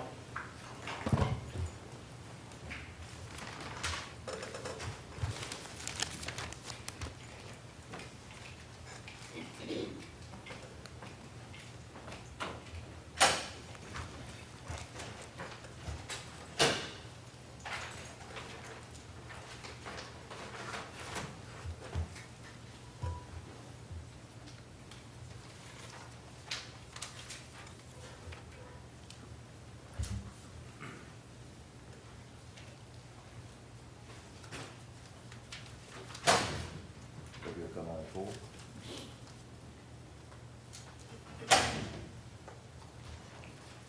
Just stand and raise your right hand, clerk will get you sworn. You do solemnly swear or affirm the testimony you're about to give to be the truth, the whole truth, and nothing but the truth, so help you God. Yes. Thank Yes, you. sir. You may have a seat. Mr. Sullivan, you may inquire whenever you're ready. Thank you, Your Honor. Good morning, sir. Hi. Could you please introduce yourself to the jury? Sure. Hi, my name is Sam Catalani. Where are you employed? I'm employed with the Florida Department of Law Enforcement. What do you do for FDLE? I'm a crime laboratory analyst supervisor of the Seized Drugs Department.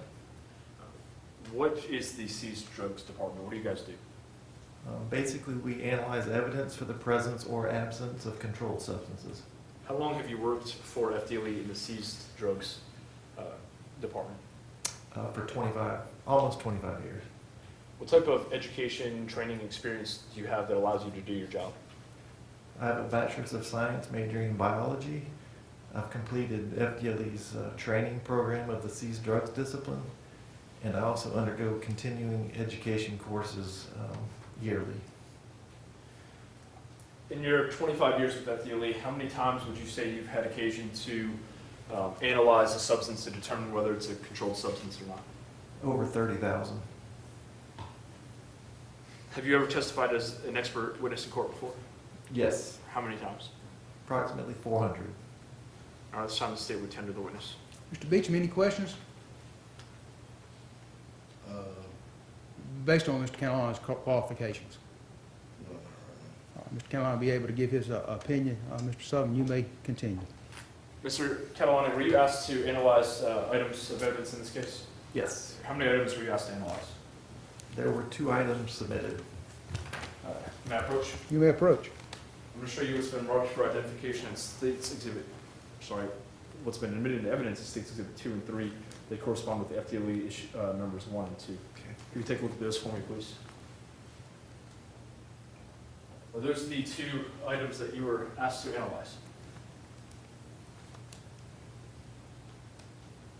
Yes, they are. Could you tell the jury what you do as far as your analysis goes when you receive items like this? For anything that's not a plant material, I typically weigh the material, and that's just the substance, not packaging or anything. So I get a weight, and then I perform 2 instrumental analyses. And what is the purpose of doing those 2 instrumental analyses?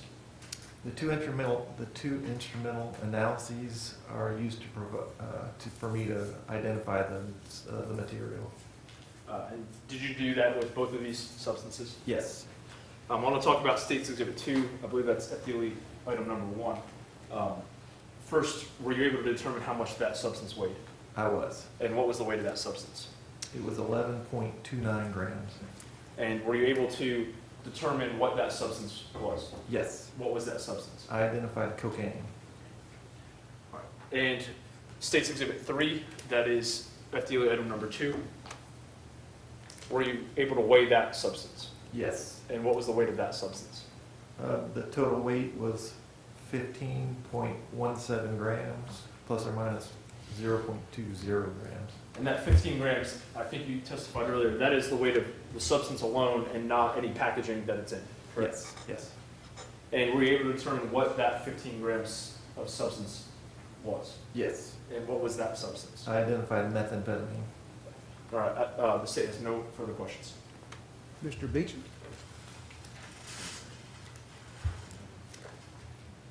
That's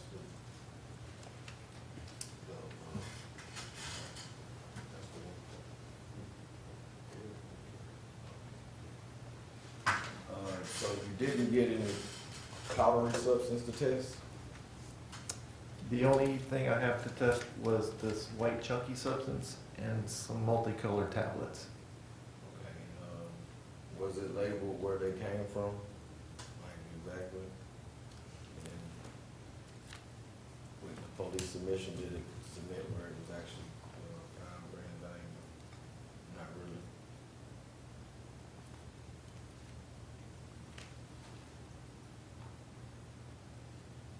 It doesn't mention where it came from on the evidence. Okay, I don't have any questions. All right, can the witness be excused? Yes, Your Honor. Sir, you may go about your day. Thank you. All right, let's stop the state rests. All right, ladies and gentlemen, this is the appropriate time to take our morning break. We're going to take a 15-minute break. We'll start back a little after 10:30. Leave your notepads in the courtroom. Do not discuss the case amongst yourselves. Do not check any media sources or use your electronic devices to find out any more about the case than you know right now. If you'll follow the deputy in the back, and he'll tell you where to go for your break.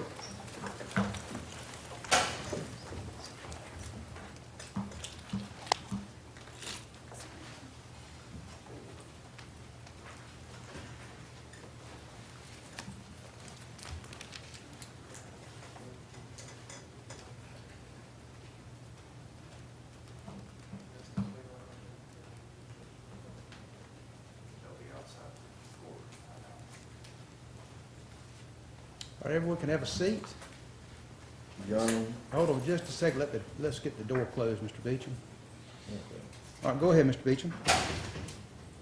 I'd like the motion for a judgment of acquittal on the legal insufficient of the evidence. The state has failed to establish any of the elements of knowledge, domain, and control over items found in a brown bag behind the driver's seat. This case is wholly circumstantial, and the officer testified that the drugs could have been the passengers, as well as has no telling how long I was in the car, or if the items were in the car before we were in the car. Okay. Mr. Sullivan, state's response. Your Honor, at this point in time, the court has to look at the evidence in the light most favorable to the state, and there is sufficient evidence for this case to move forward to the jury.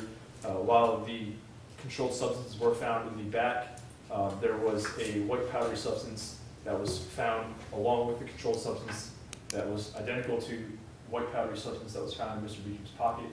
That is sufficient evidence to tie Mr. Beachem to the items in the back, and this case should move forward to the jury. I am going to deny the motion for judgment of acquittal. I believe the state has met its burden so far as getting it to the jury. Mr. Beachem, do you anticipate on calling any witnesses? No, sir. Do you anticipate on testifying yourself? No, sir. Okay. Well, let me go ahead. I'm going to swear you in, and I'm going to ask you a few questions about your decision not to testify, and that's all the questions I'm going to ask, okay? I affirm everything. Okay, go ahead and just raise your right hand to affirm. You don't have to swear. Sir, would you raise your hand? You do affirm the testimony you're about to give to be the truth, the whole truth, and nothing but the truth to help you God? Yes, ma'am. All right, Mr. Beachem, state your name. Josiah Beachem. Mr. Beachem, you know you're representing yourself at this time. Is that correct? Yes, sir. And you have a right to be represented by an attorney. Do you still wish to represent yourself at this stage in the proceedings? Yes. And you've made a decision not to testify. Is that correct? Yes, sir. Do you understand you have a right to testify? Yes, sir. Do you understand you have a right to remain silent? Yes, sir. The only person who can make the decision whether you testify or remain silent is yourself. Yes, sir. Okay, if you made the decision to testify, I'd give you an opportunity, maybe in a more narrative form, to testify since you're representing yourself. However, you would be subject to cross-examination by the state. You couldn't just stop at that point in time. You understand that? Yes, sir. You understand if we were going to take a break, and if after the break you change your mind, you wish to testify, do you understand that until you rest your case that you can make the decision to testify? Do you understand that? Yes, sir. Okay. All right. Anything else we need to address at this time? Your Honor, I don't know if you want to do the charge conference or wait. Yes, go ahead and do the charge conference. Mr. Beachem, do you have a copy of the jury He instructions? does there in that book that I gave him right behind the Have you had a chance to look at them? The jury instructions. They should be at the end. I've got the same book, I think. You do, Your Honor.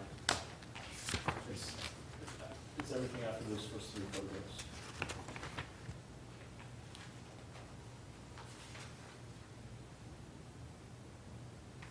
And Mr. Beachem, if you need some time, if you haven't looked at it, if you want to take some time and review them, we can review them before the charge conference.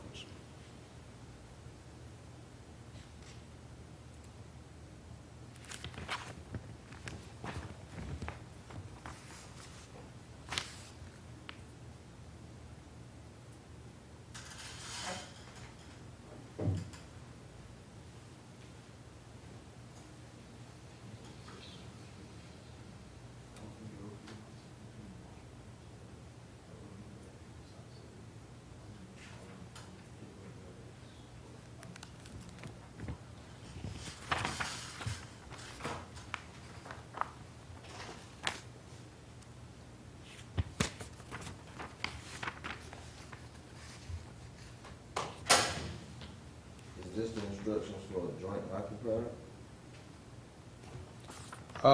If you'll get down to the, Which may be possessed if you would like, just read through them all, then we'll go through them after you've completed reading them, okay? And if Your Honor, if you want to take a break and then come back and do the charge conference, that will give you time to. Yeah, and we'll do that. Mr. Beachem, I'm gonna go ahead and take a break, and then you can sit there and read the instructions, and of course, if you need a break, that can take you back in the back, and you take your break, and then we'll have the charge conference, okay? Yes, sir. And then when we get through with that, you can rest your case, and then we'll go to final arguments. Is that your understanding of what's going to happen? Yes, sir. Okay, very good. All right, I'm going to come back in about, I'll be back in about 10 minutes.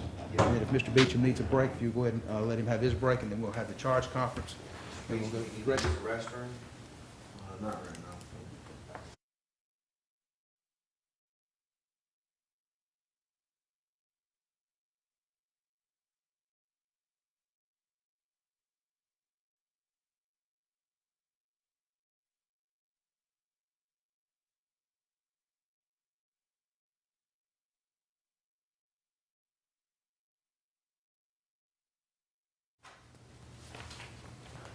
Thank you. Pardon? Yeah, give a copy to Mr. Beachem. Hold on just a second, and I've got that. If you hand me a. Yes, ma'am. Thank you. All right, bring the jurors in, please. He's right for the entry of the jury.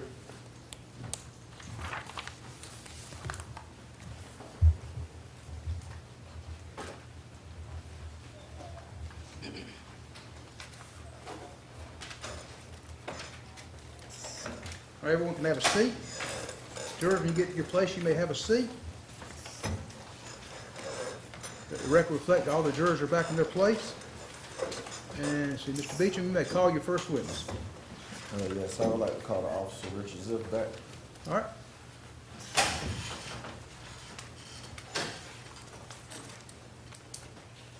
Don't hold her, take the seat back there.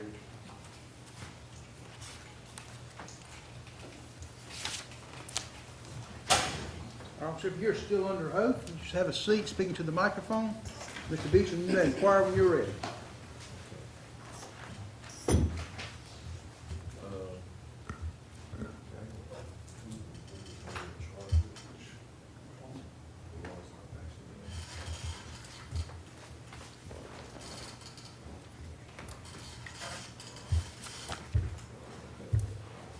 Officer Ziff, you know that these are the two exhibits that I'm being charged And with. Mr. Beachem, you may want to speak up where the jury can hear you, okay? That's all right. Are these the two exhibits that I'm being charged with here today? Yes, Are any one of these the substance that was allegedly found in my pocket? it was not in your pocket. Okay. And so, the alleged substance that you said was found in my pocket was put with some other substance and made up separately, but not those two? Correct. Okay, that's all, I just wanted to get that to the jury. Okay. I've got no cross-examination, Your Honor. All right. Mr. Beachem, you can call your next witness. That'll be how I rest my case, Your Honor. Okay. Any rebuttal? No, Your Honor. Officer Zip, you're free to go, you're released, and you're free to go about your day. Thanks, sir. Yes, sir. Well, just a second. Both the state and the defendant have now rested their case. Mr. Sullivan and Mr. Beachem will now present their final arguments. Please remember that what Mr. Sullivan and Mr. Beachem say is not evidence or your instruction on the law. However, do listen closely to their arguments. They are intended to aid you in understanding the case. Each side will have equal time, but the state is entitled to divide this time between an opening argument and a rebuttal argument after the defense has given its closing argument. Mr. Sullivan, whenever you're ready. Thank you, Your Honor. Madam Clerk, if I could have the screens, please. Yes, sir.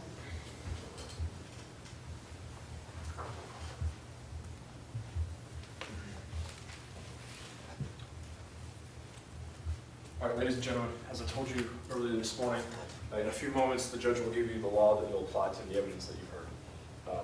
I also told you this wasn't a complex case. It's pretty simple. Things may have gotten a little confusing earlier. I'm going to attempt to try to clarify some of that for you real quick.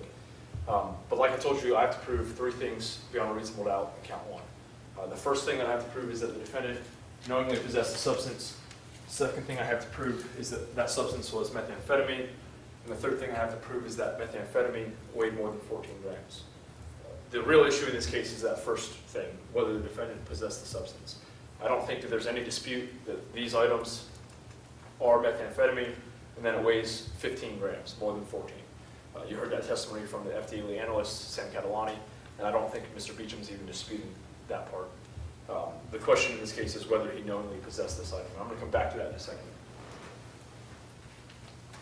Count 2, I have to prove 2 things beyond a reasonable doubt: that the defendant knowingly possessed the substance, that's this substance here, and that the second item that I have to prove is that this substance was cocaine.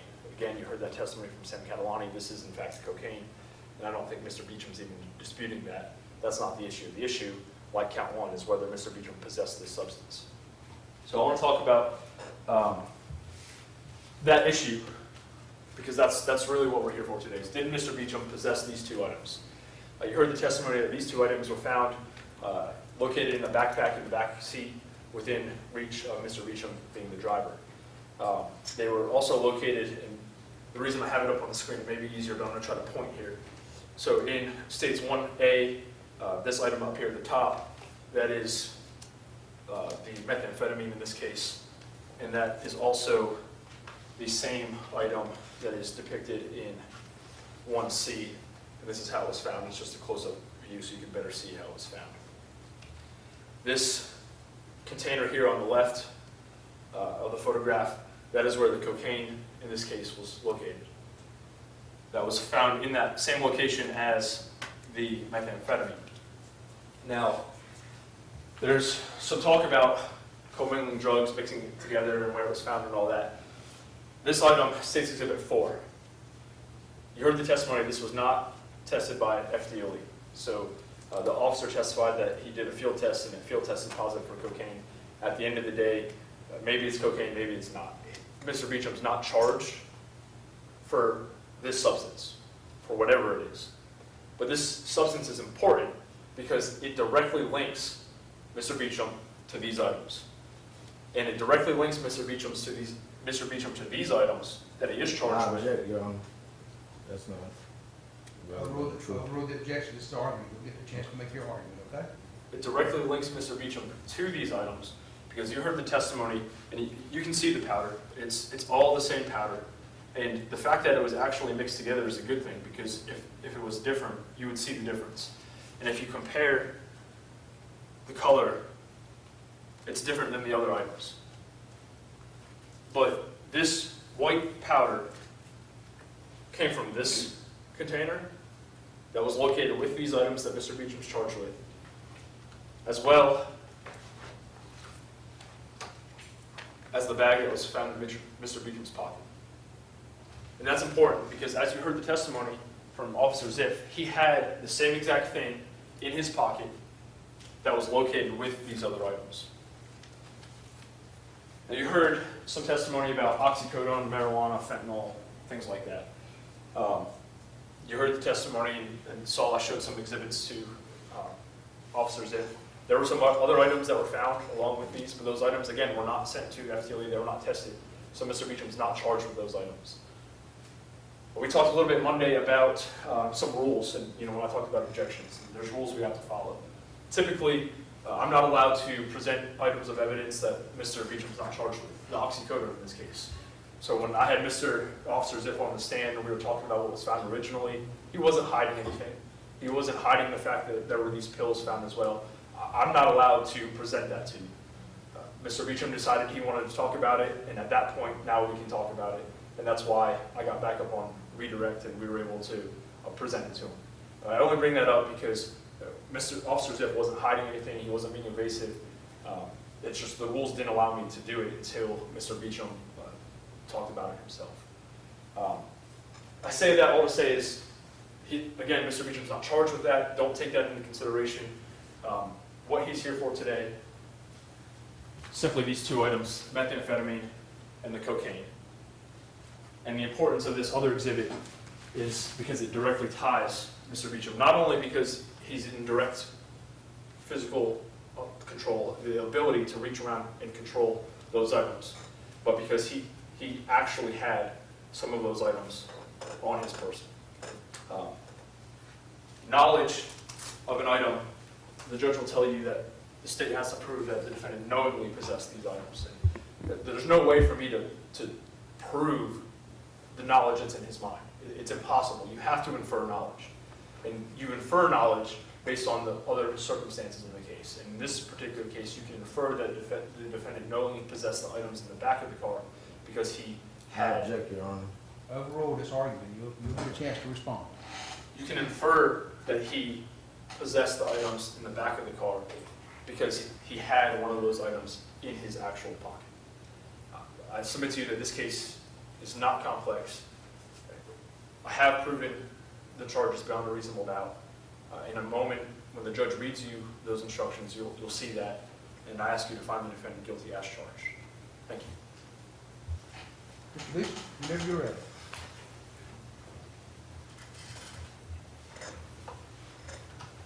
Sorry, ladies and gentlemen, if you wasn't able to hear me quite clear today. The state wants you to believe that I possess the two drugs that were there wrong. You heard from the officer, I wasn't charged. I mean, with those items wasn't on me. The one that he alleged was on me, say it was in a bag. He wasn't able to show you the bag to show you that it actually was the same bag. And like we said today, we're in a day of technology. We're in a day and age of technology. There was a camera existing, and somehow I miraculously cut it off. On top of cutting this camera off, the items were in, like y'all seen, a container, and he said a brown paper bag. It's easy to fingerprint those items.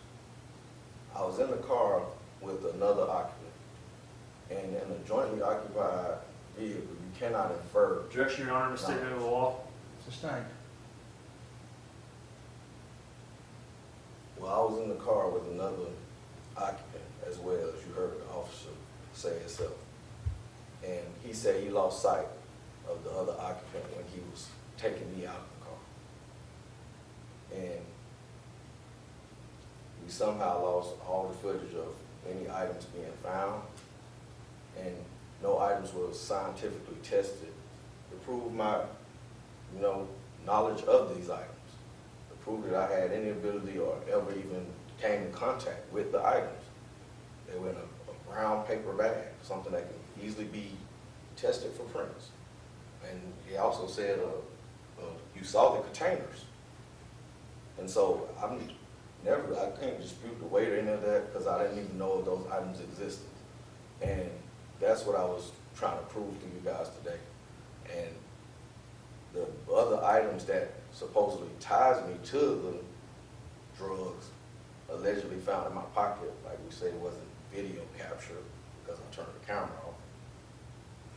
That was a discrepancy of saying that he allegedly found something and put it with some other stuff to say that I had a bag or known of another bag, but I'm not even charged with it. So I had a drug on me that connects to other drugs, but I'm not charged with that drug. I'm just charged with two of the other drugs out of the bag, if that makes sense. That's what the state is trying to get you to believe today. Or whatever was allegedly found, whether if it was a drug or not, if that makes sense.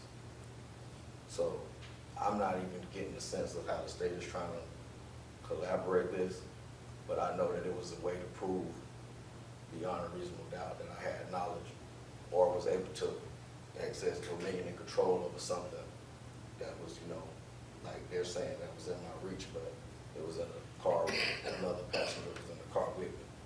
And therefore, I'm asking you guys to find me innocent of this case because there was no prints or anything that connected me to those drugs. And thank you for your time. Mr. Sullivan?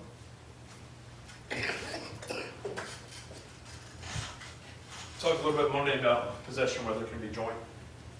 Yes, there was another person in this car. He'll have his day in court. Another jury will determine his fate. Just because there's two people doesn't mean multiple people didn't possess these controlled substances simultaneously. Mr. Beachem said there's no scientific testing done. Well, that's not true. You heard the testimony from Sam Catalani. That's scientific testing. He told you that scientific analysis told you that, or confirms that this is cocaine and this is methamphetamine. Same white powder, same packaging, both with the controlled substances in Mr. Beachem's pocket. And that's the key to this case. Simple as that. You know, this isn't a case where it's in a different packaging, it's in a different container, it's a different substance. It's the exact same thing. It's the same white powder, and it's packaged the exact same way as the stuff that's in the back, in the backpack, in the back of the car. As far as the body camera goes, you heard the testimony as to why there's no footage of this. Mr. Beachem's the one who was not cooperating, he was struggling with the officer, and Mr. Beachem's the one who accidentally turned Officer Ziff's body camera off during that struggle. It's as simple as that. It's not any big conspiracy that Mr. Beachem wants you to believe. It's as simple as that, ladies and gentlemen, and I ask you to find the defendant guilty. Thank you. Members of the jury, I thank you for your attention during this trial. Please pay attention to the instructions I'm about to give you. Josiah Beachem, the defendant in this case, has been accused of the crimes of trafficking in methamphetamine, possession of cocaine. As to count 1, certain drugs and chemical substances are by law known as controlled substances. Methamphetamine is a controlled substance.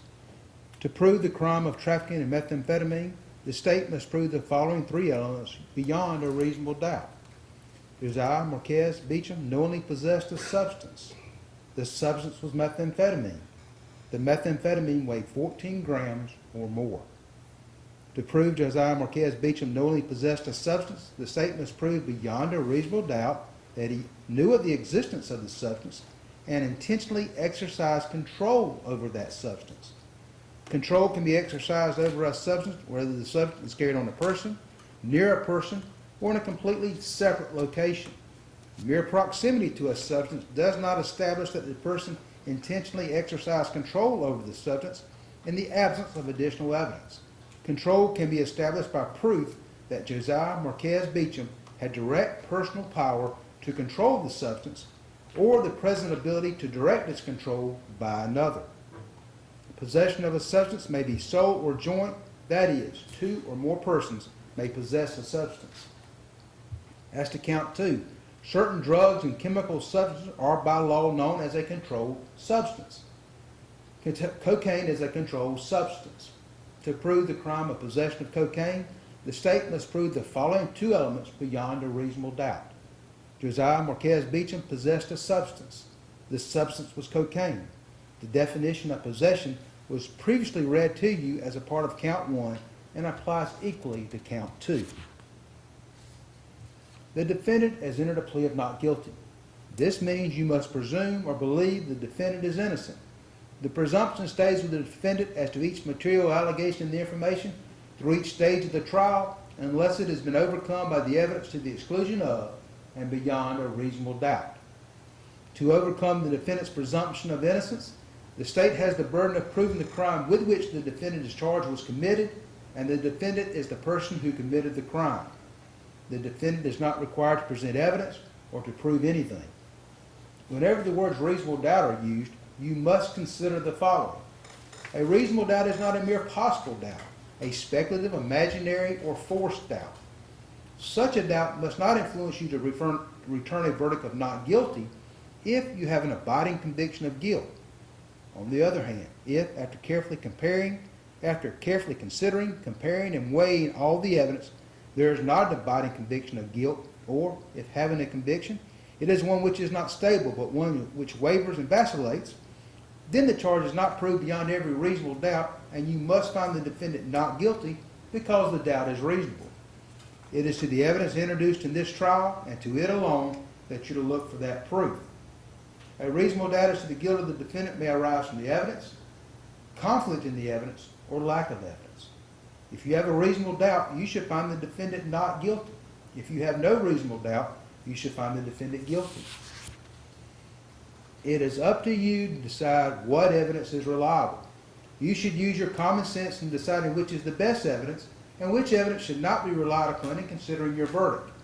You may find some of the evidence not reliable or less reliable than other evidence. You should consider how the witnesses acted, as well as what they said. Some things you should consider are Did the witness seem to have an opportunity to see and know the things about which the witness testified? Did the witness seem to have an accurate memory? Was the witness honest and straightforward in answering the questions? Did the witness have some interest in how the case should be decided? Does the witness's testimony agree with the other testimony and other evidence in the case? Did the witness at some other time make a statement that is inconsistent with the testimony he or she gave in court? Whether the state has met its burden of proof does not depend upon the number of witnesses it has called or upon the number of exhibits it has offered, but instead upon the nature and quality of the evidence presented. The fact that a witness is employed in law enforcement does not mean that his or her testimony deserves more or less consideration than that of any other witness. Expert witnesses are like other witnesses, with one exception. The law permits an expert witness to give his opinion.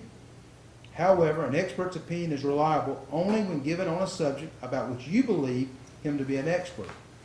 Like other witnesses, you may believe or disbelieve all or any part of an expert's testimony.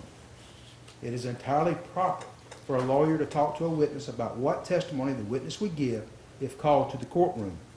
The witness should not be discredited by talking to a lawyer about his or her testimony.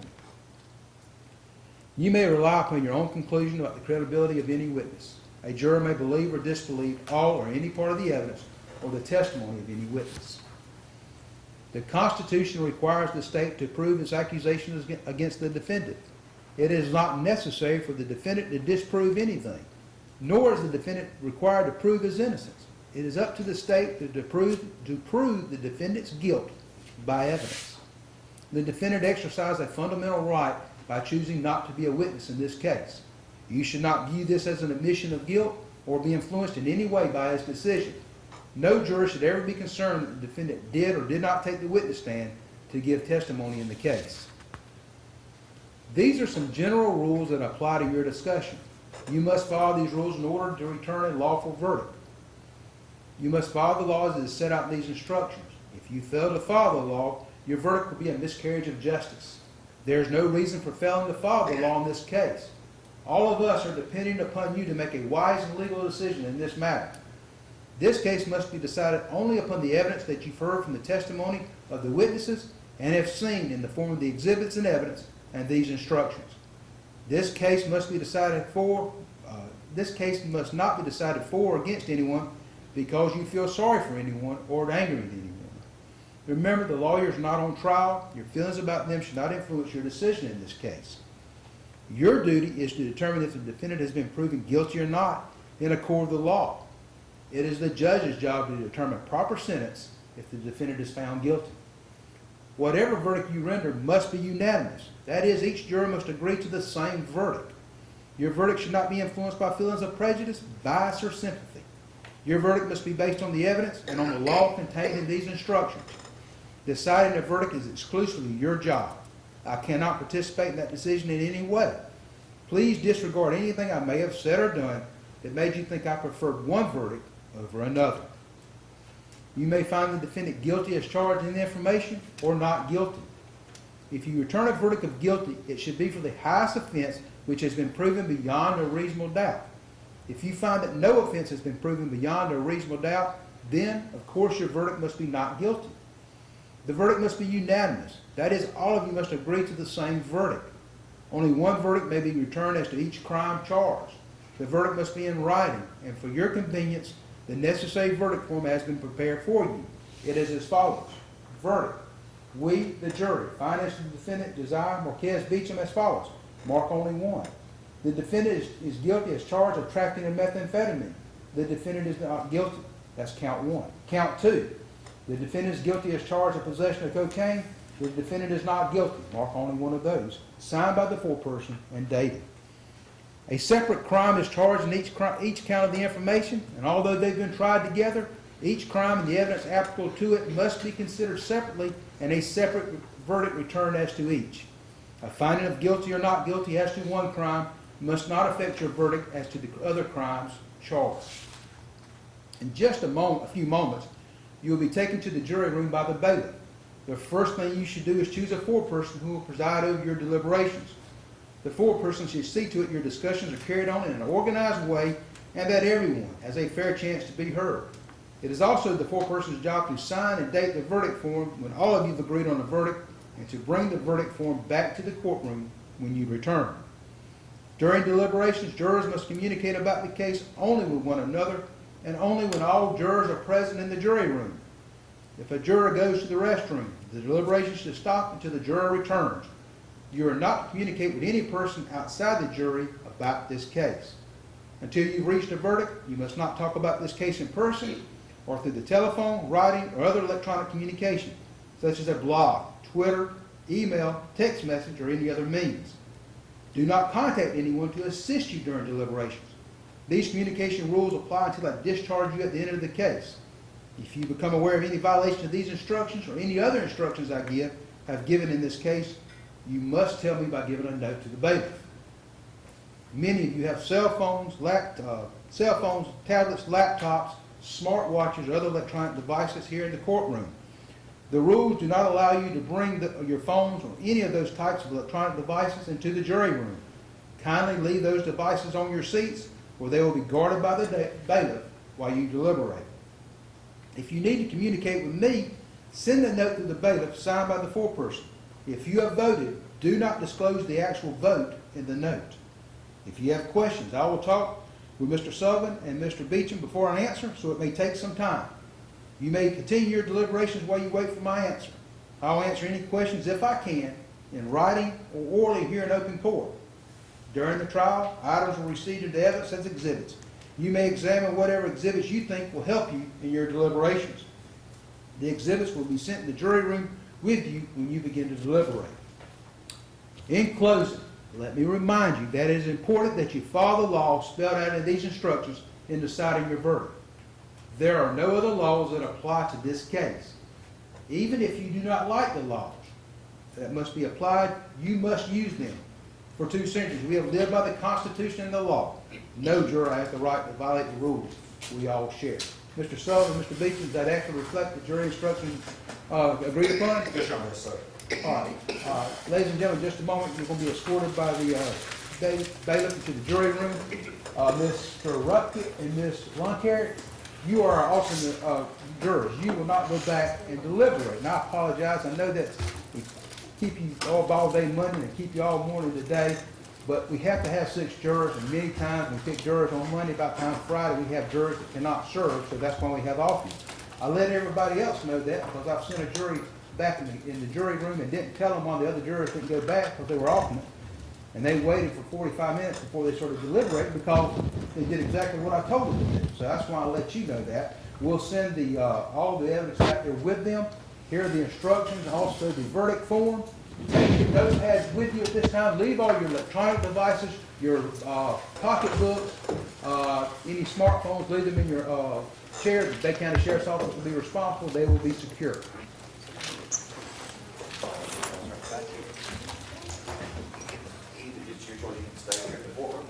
And you can stay here in the courtroom, and I'll talk to you. Don't just stay where you're at. I'll talk to you before you leave.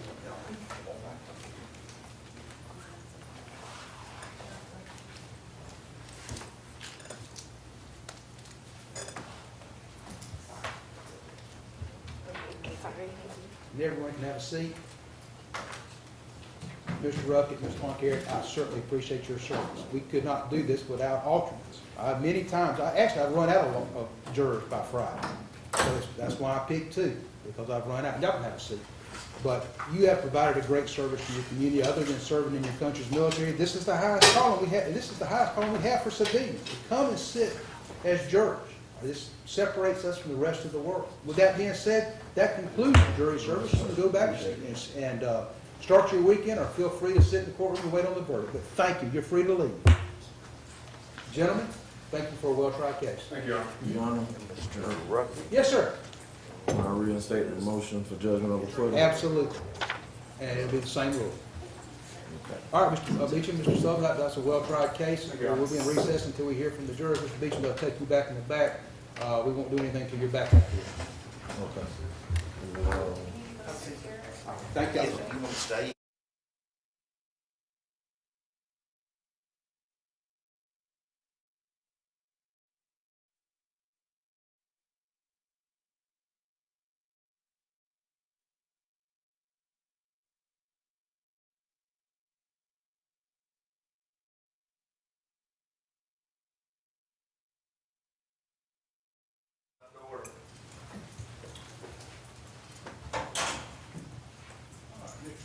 Sullivan, President of the courtroom. It's my understanding that the jurors have reached a verdict. Let's bring the jurors in.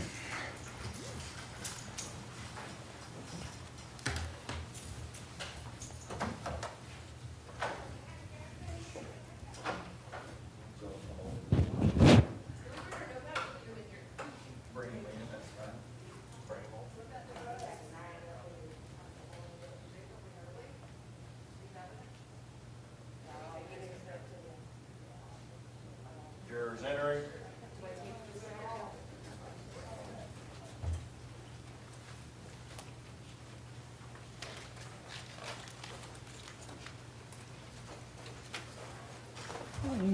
Everyone can have a seat, the jurors can have a seat. It's my understanding that the jurors have reached a verdict, is that correct? And who's the foreperson? I am too. Mr. Is it Pinnell? Just you'll hand the verdict form.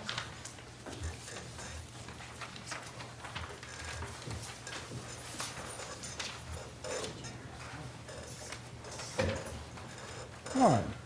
Mr. Beachem, if you'll rise. Madam Clerk, if you'll publish the verdict. In the Circuit Court, 14th Judicial Circuit, in the state of Florida, in and for Bay County. State of Florida versus Josiah Beachem. Case number 23 CF 4175. We, the jury, find as to the defendant, Josiah Beachem, as follows. Count 1, the defendant is not guilty. Count 2, the defendant is not guilty. So say we all dated the 7th day of June 2024. Foreperson, Nicholas Pinnell. Does anyone wish to have the jury polled? No, Your Honor. All right. Mr. Beachem, you can have a seat.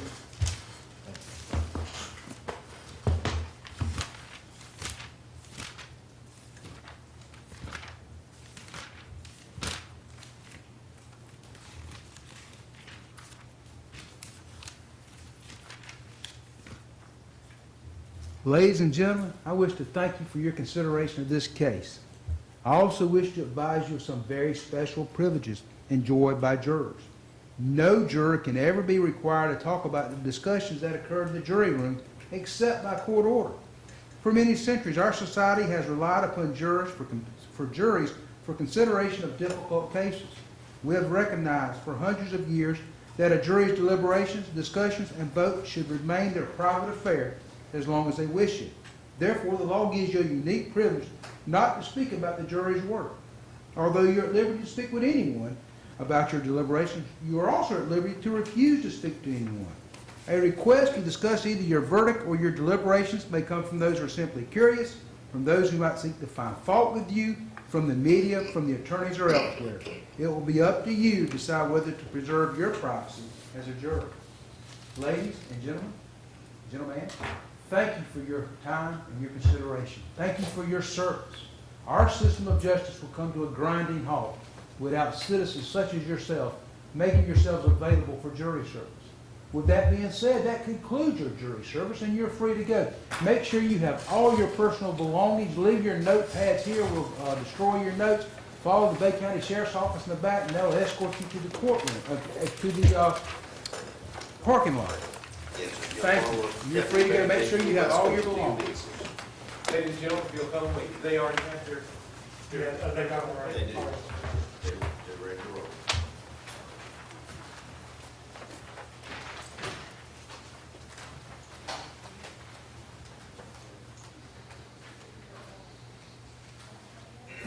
Deputy Brookenhire, it's my understanding there, y'all everyone can have a seat, there's my understanding there's no hold on Mr. Beachem. No, sir. Mr. Beachem, you are released from your bonds at this time, and I'm assuming you want to be transported back to the jail to get your belongings. I'm assuming you'll have to, because you have to, Yeah, I would, dress out or yeah, whatever. you're dressed out, so I assume they'll give you clothes back, so you are free to go, and you're going to transport him back to the sheriff's, back to the jail. Yes, I need to be covered. Nope, sir, you're a free man. Mr. Beachem, Mr. Sullivan, thank you for a well-tried case. Your Honor. And Your Honor, may I release the... And you release the evidence back to the state. Mr. Beachem, good luck to you. All right, thanks, sir. Yes, sir.